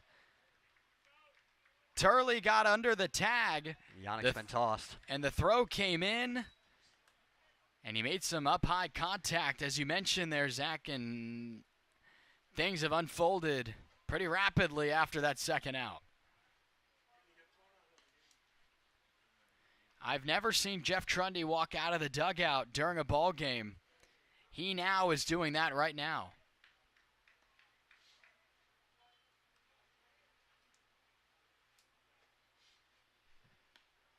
And a conversation being had. But that's tough. The play at the plate, the argument could be what? That Brennan was blocking a lot of the plate and there was nothing really else that he could do? I'm wondering if maybe the argument is that it wasn't forcible contact, that he wasn't trying to run him over. Because he didn't slide. And that's the thing, is if you slide, but if he's standing up there, you got to... It's tough to slide because then you're just sliding into his shin guards. If he's standing up to make the tag there, that's an interesting situation. Well, that has changed up the complexion of this inning for Falmouth now. From runners on the corners, 1 out. Now, Turley the man at second with 2 away. Luke Heyman still in there. So a base hit could still deliver that go-ahead run for the Doors. But for purposes of us keeping easy scoring tabs over here, Walker Yannick tonight is the designated hitter. So it would just be a simple substitution in that regard. Your other catcher is in the box right now, but there are a couple options for the Doors on the bench who have not played tonight. Not too many, though. There are some injuries being worked with here, and now we're just trying to see the ruling of what happened with Gavin Turley. We believe that's what the conversation's about right now. Well, Turley's going to be at second base. I don't really know what this conversation's about right now. I think they're wondering if Turley was tagged, but he wasn't tagged. A lot has unfolded here, and rightfully so. I think both managers want to know exactly what's going on here. I mean, this is a meaningful game and a very meaningful run out there for both sides. Falmouth trying to work closer up in that 3 spot in the division, and the Gatemen trying to keep their season alive. Coach Smythe not happy. A couple of words we probably can't mention here on the broadcast being said there, but maybe more than a couple. That's true. Respectfully, from both managers aside, I'm not quite sure what both were expecting there, but the umpire's holding it down here. We continue on in a 0-1 count. The fastball low and away evens us up at 1. It really does change things. The possible winning run stands at second for Falmouth, with Luke Heyman trying to deliver here for the Doors in the bottom of the 8th, now 2 away. Fastball off the plate, and he fouls it away.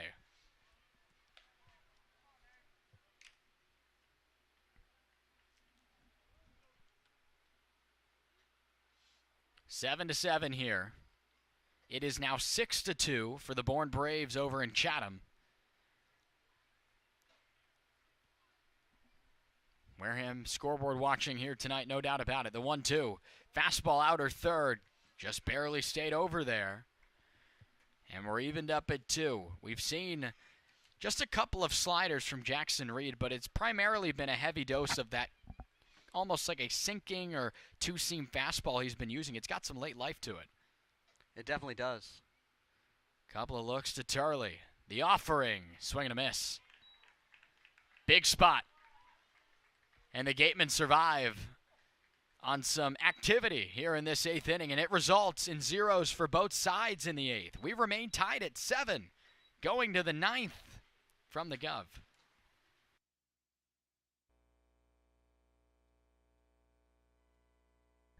Priscilla Peruzzi and been a host family for the second year.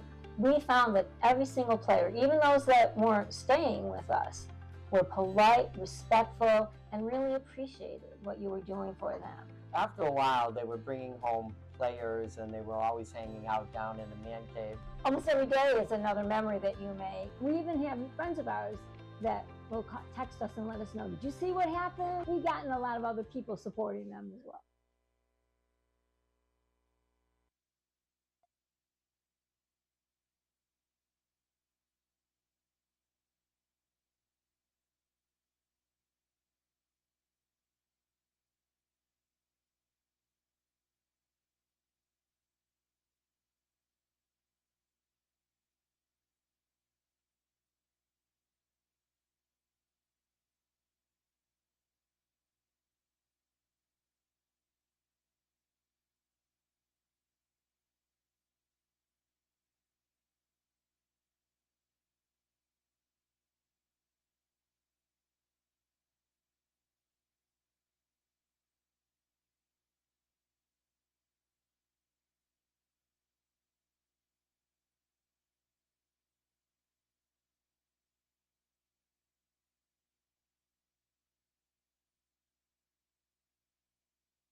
A lot of offense today. No surprise given the way the bats have been for Falmouth.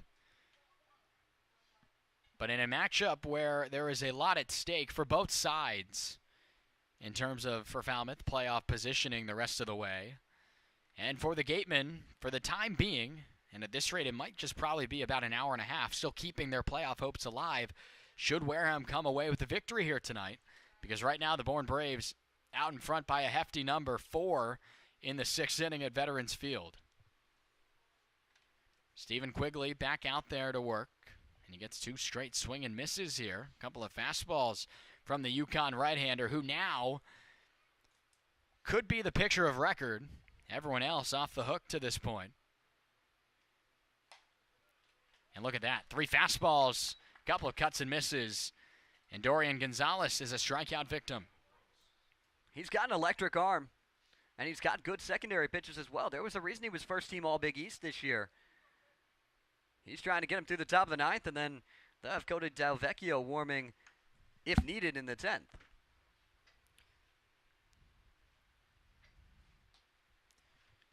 Changing up the approach here, a slider away. Gets the same result we saw from Dorian Gonzalez, but this time Michael Brooks, a swing and a miss. For what it's worth, the Commodores this season, on another strike there, have 2 ties to their name. And the last one was a long time ago on the road at Red Wilson Field. Both extra inning games were ties. That's right. The Doors have not had a decision for either team being a victor. Both times the 10th inning has been brought into play. It's been a tie. One of those against the Bourne Braves. We'll see them tomorrow. And then those Red Sox, Falmouth down 3-0 in that ball game at Red Wilson Field. Ultimately came all the way back to earn that tie, a very hard-working tie for Falmouth. That was back on June 18th, just 8 days into our season. And they'd already tied twice by then. That's right. And that was in the midst of the Doors really struggling to win in general.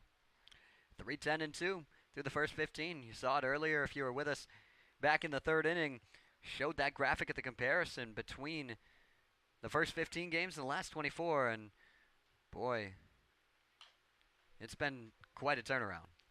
Off the end of the bat, just barely hanging with that one, was Michael Brooks. He's done damage today. Has 3 hits, but has reached all 4 times he stepped in. An error from Michael Eze back in the first inning allowed Brooks to come in to score. He leaves this one upstairs to even us up at 2. The Commodores, with that said about the extra innings, have not had a walk-off themselves. However, they have been on the receiving end of a walk-off. That contest at McKeon Park, a 3-2 loss for the Doors the very next day after that tie at Red Wilson Field. That was a tough pill to swallow, those consecutive games of Falmouth being on the receiving end of not the most ideal outcome. The 2-2, a jam shot right at Bazzana. We've seen a couple of those here in the later stages of this ball game, but the all-star second baseman puts it away for the second out. Yeah, both of them on fastballs inside that have just been, whether broken bats or soft pop-ups, in on the hands. An always dangerous bat who has not been all that dangerous against Falmouth this season entering today. It's now Grant Hussey who has done damage today.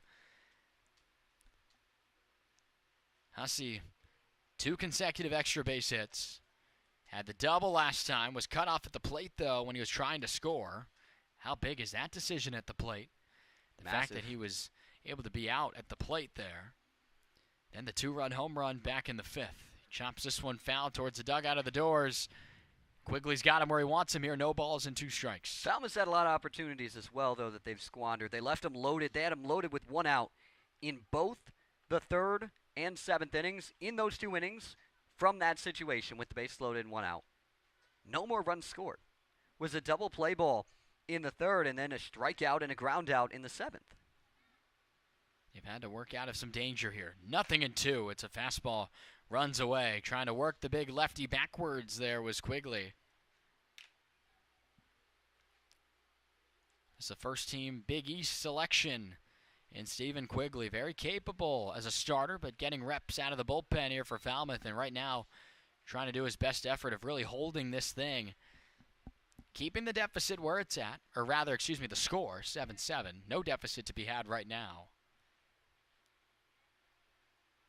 The 2-2. Not a bad pitch there, just off the plate. And now it's full. In this spot, you go to your best pitch. Well, his best pitch is that fastball. Hussey knows he's getting it too, more likely than not. Power on power. Instead, decides to slow him down, and a good result at that. Hussey wanted the hot stuff, and Quigley wins the battle. 1, 2, 3, go the Gatemen. When we come back, the Doors have a chance to pick up a walk-off win for the first time all summer. We go to the bottom half here on the Commodores Baseball Network.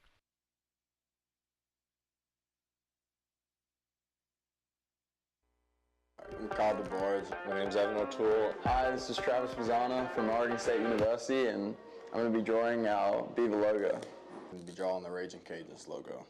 And I'll be drawing the Oklahoma State logo.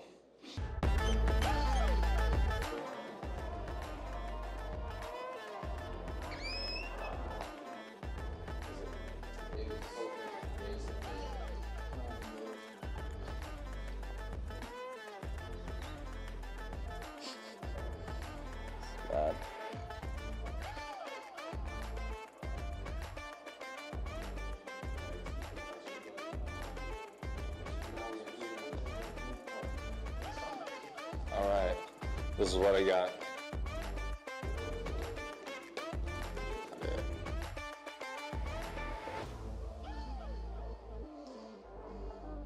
This is terrible, but it would have helped if we had some orange, but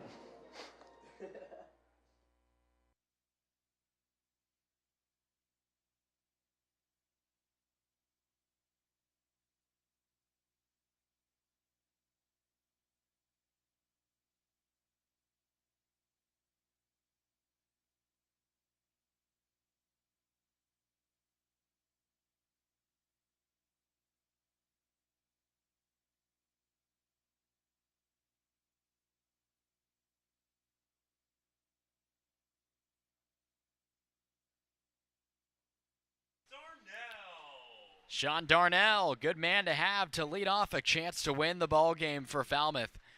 2 for 4 today, a pair of runs driven in. Had a big home run yesterday. That would do it here for the Doors. But ahead of the count against Jackson Reed, back out there for another inning of work. Trying to almost do the same as Quigley. Just work and get a hold now for the Gateman into extra innings as Darnell sends himself here fouling it off. For Wareham yesterday, getting walked off on. Tough loss there.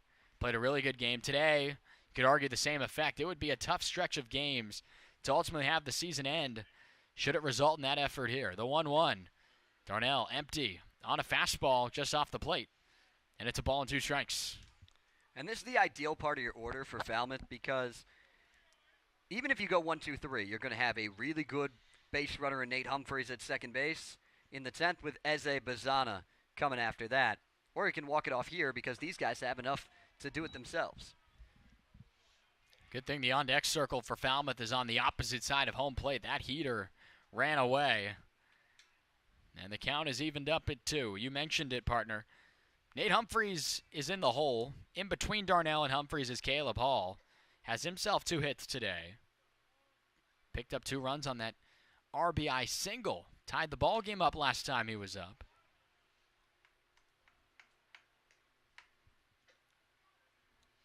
Good to see the new guys being heavily involved here. Just a handful of games.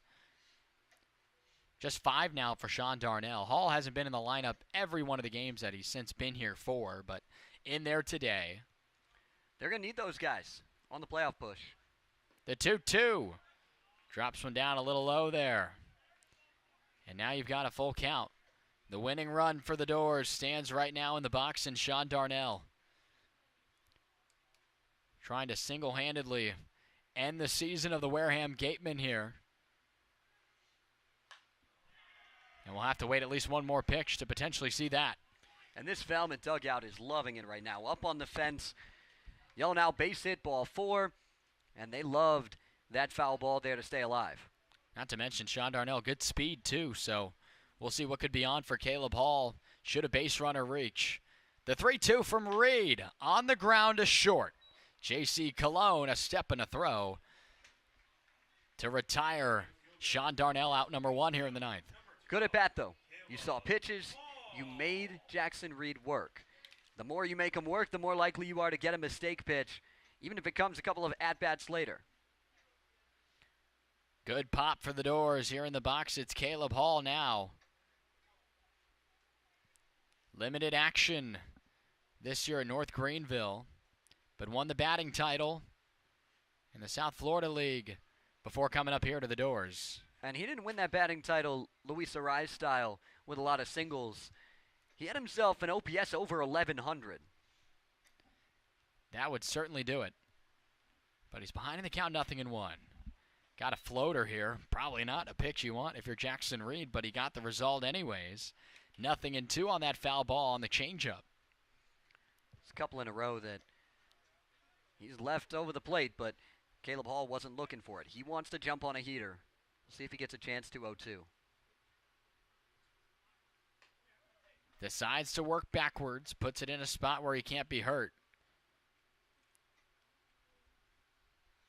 And it's now a ball and 2 strikes. We were mentioning that weather could come into play. Nothing right now, just all black skies here as this fastball is up and in. Hello. The wind is gusting right now, though. If you look at the flagpole down the right field line, it is blowing straight out. A ball up in the air is going to carry. It was 0-2 to Caleb Hall. Now it's evened up. He's pulled the string a handful of times, but it's mostly been the hot stuff. The offering does pull the string there, and it's a good leave by Caleb Hall. Back-to-back full counts work now by the Commodores 7-8 hitters in the lineup.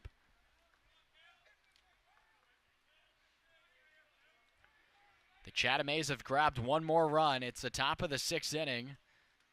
Trailing by just 3 against the Bourne Braves. And that fastball, rather, the slow stuff, just barely fought off. Zach, it does present the interesting opportunity that should this game go to extras, if the Gatemen don't score in the 10th, essentially, I believe their season could maybe just come to an end right there on the spot.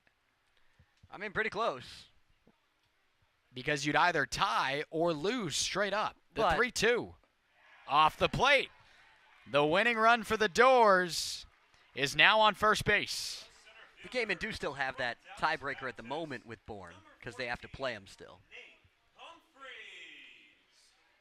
I don't believe the Gatemen would even want to try that possible scenario. You'd have to believe they'll be swinging out of their shoes to try to grab as much run support, at the very least just a run, to send it into the bottom half. But got to worry about the 9th right here before even thinking about at-bats in a hypothetical 10th inning. Now you got Nate Humphreys. He's got all the pop in the world on what he did this year down at Dallas Baptist. We've seen him hit a couple of long balls this summer, 2 of them. Slugged .644 this year for the Patriots, 14 home runs. Has a double to this point today. Comes up empty here, 1-1. You just have to think, with the way this season's gone, if Travis Bazzana comes up to the plate in this 9th inning, good things are going to happen. The Aussie stands in the hole. Michael Eze is in the on-deck circle. Based on yesterday's numbers, you'd take either of those guys. Unless there's a play with a base runner out, one more guy is going to have to reach to get to Bazzana. That at bat from Caleb Hall was massive. He fell behind 0-2 and just continued to battle. Got on base. Hall is going. Drops one in there for a strike. The throw down, not in time. And the scoring position opportunity now stands the game-winning run. Chose a real good pitch to go on. Got the breaking ball. Wasn't particularly close. Another stolen bag for the Doors. 7 now in this ball game for Falmouth. And Caleb Hall, the most recent of that number. Fastball up and away. You got to be careful now. We've seen a couple get all the way to the backstop. Not contestable at all in a couple of those. And now, not only that, you show Nate Humphreys that fastball off the plate. You probably have to throw a strike here, I'd imagine.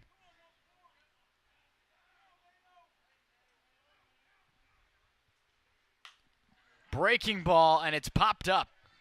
There may be a play on it in front of his own dugout, and the play is made at third by Will Brooks. My goodness, a massive second out by the Gatemen.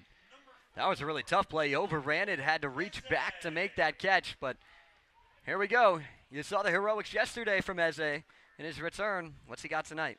The not-so-new guy in his second game back has an opportunity right now to play hero ball for Falmouth. Anything through would probably end the ball game here. You got good speed and Caleb Hall standing at second. Normally in this spot, you'd think about walking the guy to set up a force anywhere, but you don't want to see Bazzana. First pitch swinging, and he comes up empty, just foul tipping that one into the mitt of Brennan behind the plate. 0-1.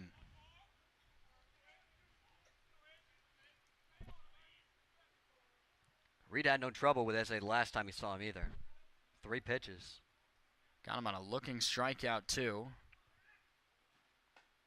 Fastball outer third. That looked real good here, but just off the plate. It's 1-1. I think part of the reason it looked so good was that was exactly where Jimmy Brennan wanted that ball. He was set up there right to the middle of his body, but couldn't buy the call from Melms behind the dish. More often than not, you might get that pitch to go your way. Hung it there. Probably don't want to do that again on that changeup. But a swing and miss nonetheless. It's a ball and 2 strikes.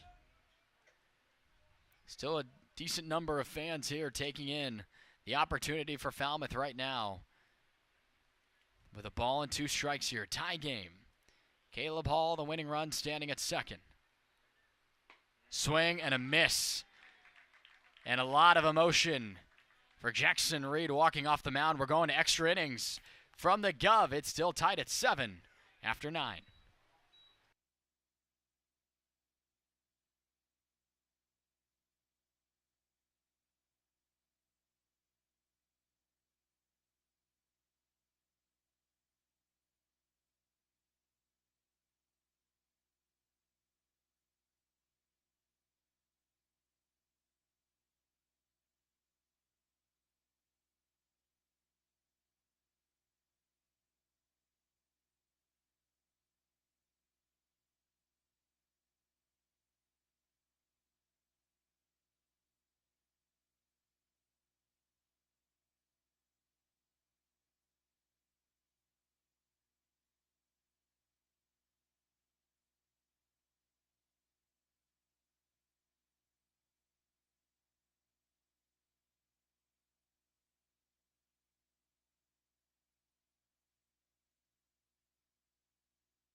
Extra innings has fallen upon us here at the Guv.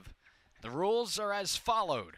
Both teams get a runner on second base. That was the last recorded out for either side in the 9th inning. In this case, it's Grant Hussey. He stands out there at second. And should the game remain tied after both halves of the 10th inning, the game would end in a tie, which we have looked into the numbers, as you see a strike called there.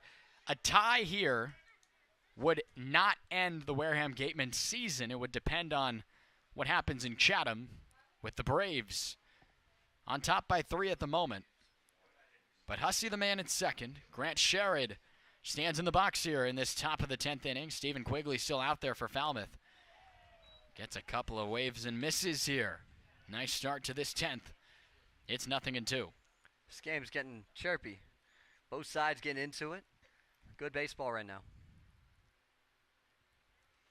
Late into July. And in summer ball, that's the tail end of the regular season here. One team fighting for its season, the other trying to keep its turnaround of a season marching on. The offering is off the plate.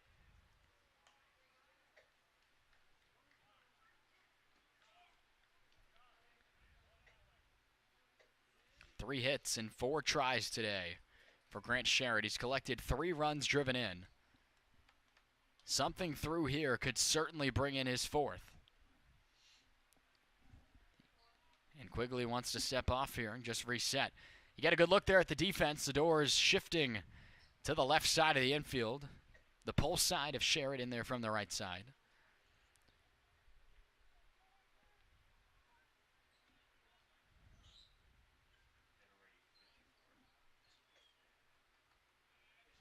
And Quigley again wanting to keep tabs.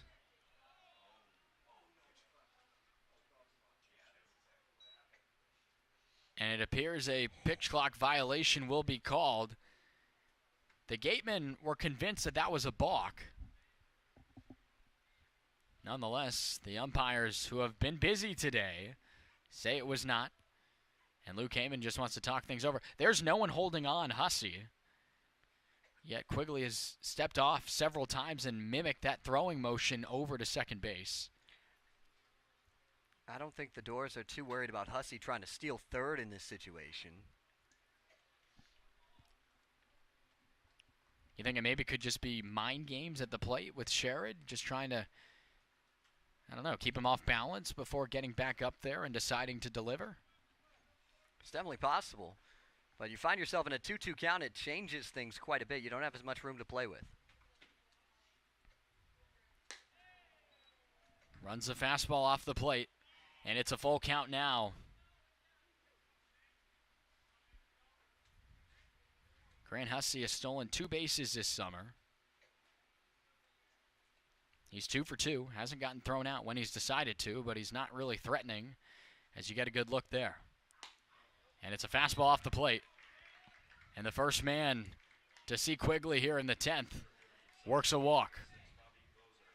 It's not ideal, but it's not the worst thing in the world to happen either because it sets up a double play ball. If you can get a ground ball from Bozer, but got to find strikes. The South Florida Bull, Bobby Bozer, now has 2 men on. The double play is in order now for Falmouth. And you got speed in Bozer. Understanding that, the corners are in right now. In Sean Darnell and Tyler McGregor. Middle infield pinching the bag at second. Bunt being shown, and it's down. Quigley goes to first. And the job done. But the base runners do advance into scoring position. It wasn't the best bunt from Bozer, but it worked. If there was anybody at second base, Falmouth probably turns a double play there. But because the bunt coverage is nobody at second base, so it does the job. That's the first out picked up for Quigley there on the mound. He works against the soon-to-be Buckeye of Ohio State, Josh Stevenson. And now, we were wondering beforehand, we'll show you in our picture here, but Baram Hott is going to come in to pinch run here. We were expecting that maybe Hussey would have been yanked in this because, again, after playing defensively, you know, there is nothing after this 10th inning. It would be a tie should it remain that way, but we thought Hussey maybe would have gotten pinch ran for much earlier. Maybe, but Hussey's not the guy they took out. It's the guy at second base that they took out in Grand Sherrod, the DH. And the big reason for that is that you want that second run. Because the first runner is going to start second base for Falmouth too. But you want that second run if you're hitting in the top half of an inning. This one's sent into the air. Nate Humphreys wants it. Hussey is tagging. The throw goes into second, and the Gatemen grab that run that starts off in this 10th inning. It's a 1-run lead for the Gatemen. That's good baseball by the Gatemen. Move that runner over to third, and then you pick up a sac fly. This third out, though, becomes extremely important. And it's a guy that you haven't gotten out basically at all today. You cannot allow that second run to come in if you want to feel good about where you're at. Jimmy Brennan, today's catcher, trying to provide a chance for that extra bit of insurance now. The Gatemen fighting for their season, and it still might not be enough with the scoreboard watching that we have going on here. But the pinch runners you mentioned, Hussey was not the pinch runner. He stayed in, came in to score on that fly ball. And Nate Humphreys doing a nice job just keeping, in this case, Baram hot put at second base.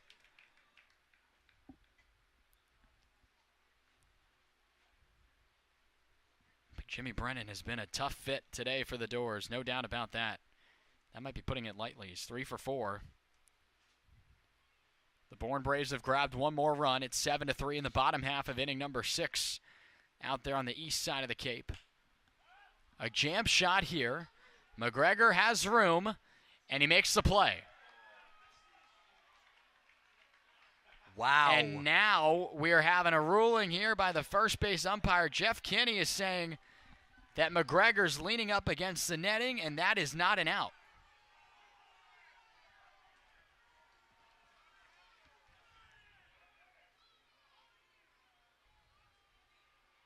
My goodness. Beg your pardon, that's Jeff Merzell over there at first, but Jeff Trundy is making his way out there to have a conversation.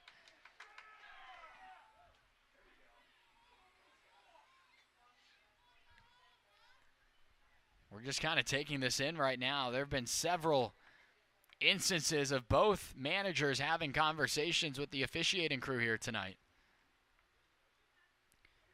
Now, I might be mistaken, but I think I've seen guys lean up against that netting to make a play. That's exactly what McGregor did there, but that is not an out. Apparently, touching into that out-of-play area, right? I think that probably was the call. You've also got the little bullpen bench there as well. That could come into play. I don't think the ruling was that the ball hit the net, because that definitely would have taken out of play. I don't think that was the ruling. Here we go. It doesn't matter. You get the swinging strikeout. But the run that each team gets comes in to score for the Gatemen. That's the same story that happened for Falmouth when they took on the Red Sox. The last time the Doors tied, but it will take 2 runs for the Doors to walk away with a victory.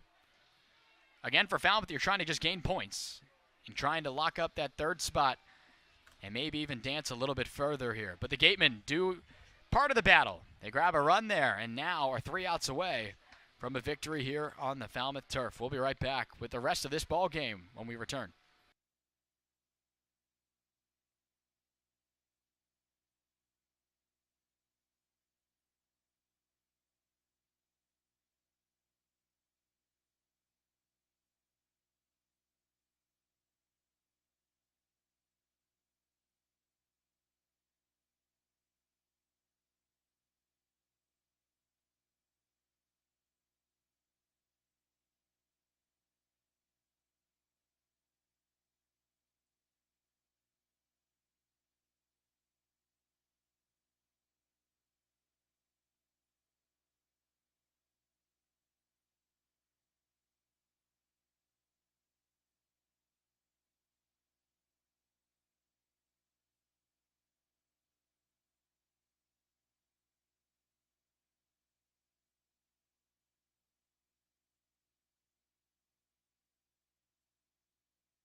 Get a good look there at what we're seeing here on the radar.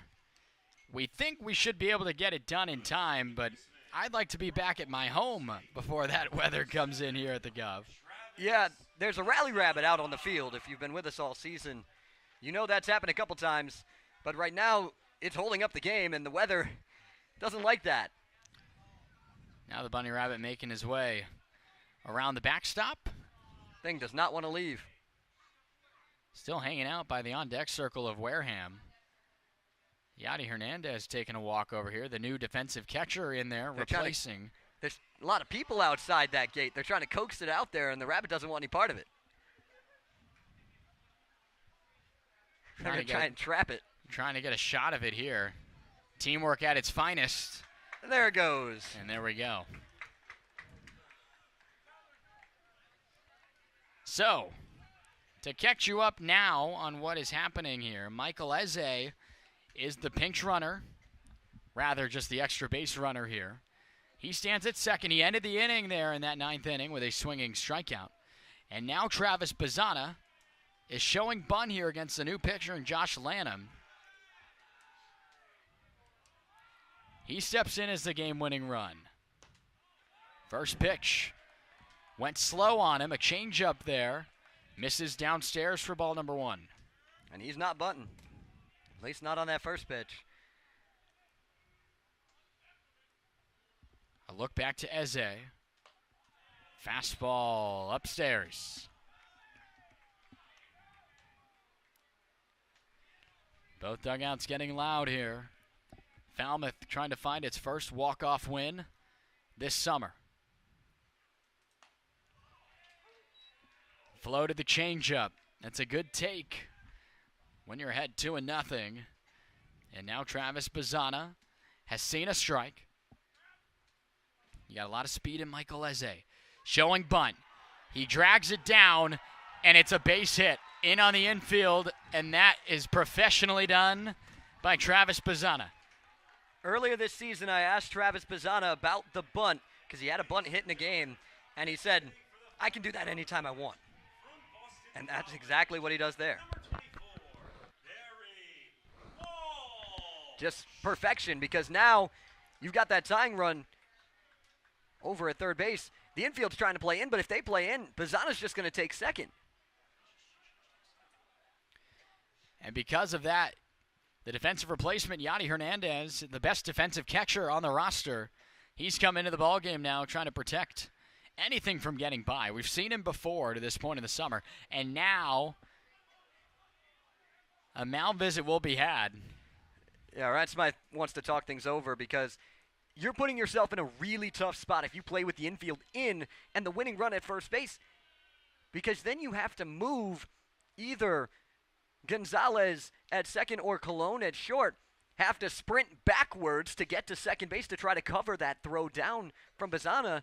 But if you just give him the bag, a base hit doesn't win the game or doesn't tie the game for Falmouth, it wins it.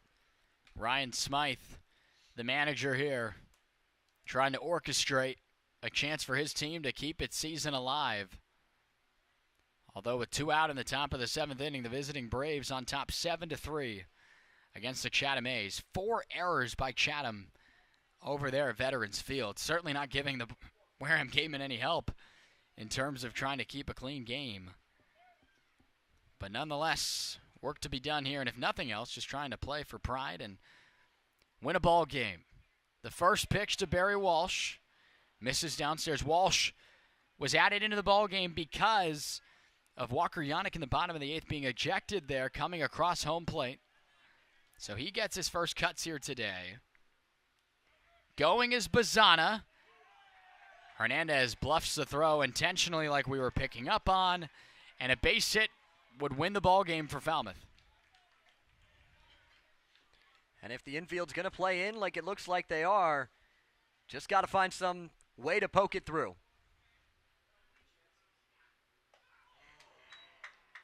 A changeup upstairs results in a swing and miss, and it's 1-2.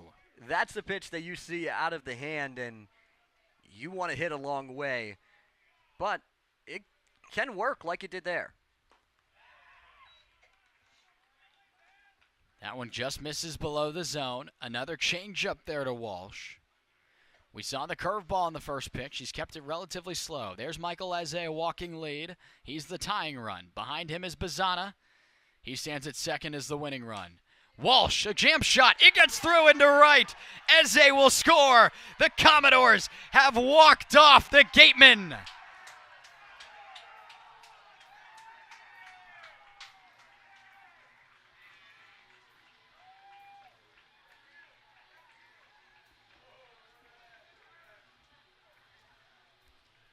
It took 40 games, but Falmouth has found itself a winner in walk-off fashion for the first time this summer, and as a result, has ended the season for the Wareham Gateman in Ryan Smite's first season, calling the shots for Wareham. But what a ball game we've been treated to tonight here at the Guv.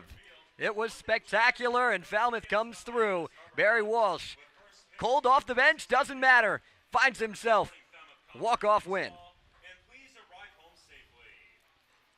The Falmouth Commodores have done a great job finding a way to win. Zach being out-hit the majority of this ball game, trailing as many as 7-4, but the resiliency of this team continuing to show. These guys don't go away, and they find a way to get it done. The team celebrating out there in right. And my goodness, what an effort it's been. The Doors find a way. Just took the curveball into right field. And Barry Walsh, you mentioned it, cold off the bench, and the Falmouth Commodores have found a walk-off victory here tonight. The Doors improved to 21-17-2, 44 points now. And with 4 games left, trail by 3 games to the Hyannis Harbor Hawks, who have to come back to the Guv one more time in this regular season, Zach. Still pushing towards maybe a reach, but still a good chance at finding maybe even a second seed before this thing's all said and done. They're going to give it a look, and that's really all you can ask for this team to continue to push. That's what they do, and they do it in a big way. The Commodores find a victory 9-8, and it's been a great job tonight by all those names you see there. There was so much effort being done on social media from the names you see there. Our reporters of all different varieties that are listed on the right side. Our videographers capture the effort from the opening pitch and even the festivities before that, I must say, all the way through to that walk-off victory for the Falmouth Commodores here tonight. For my broadcasting partners, Destiny Sanchez, Zach Serdenik, I've been Matt Venezia. So long and good night. A walk-off win for the Commodores, and we hope you join us tomorrow on the radio waves from Doran Park. A massive bout at Doran Park between 2 West Division foes in the Bourne Braves and the Falmouth Commodores. We will see you then in Bourne. Good night, everyone.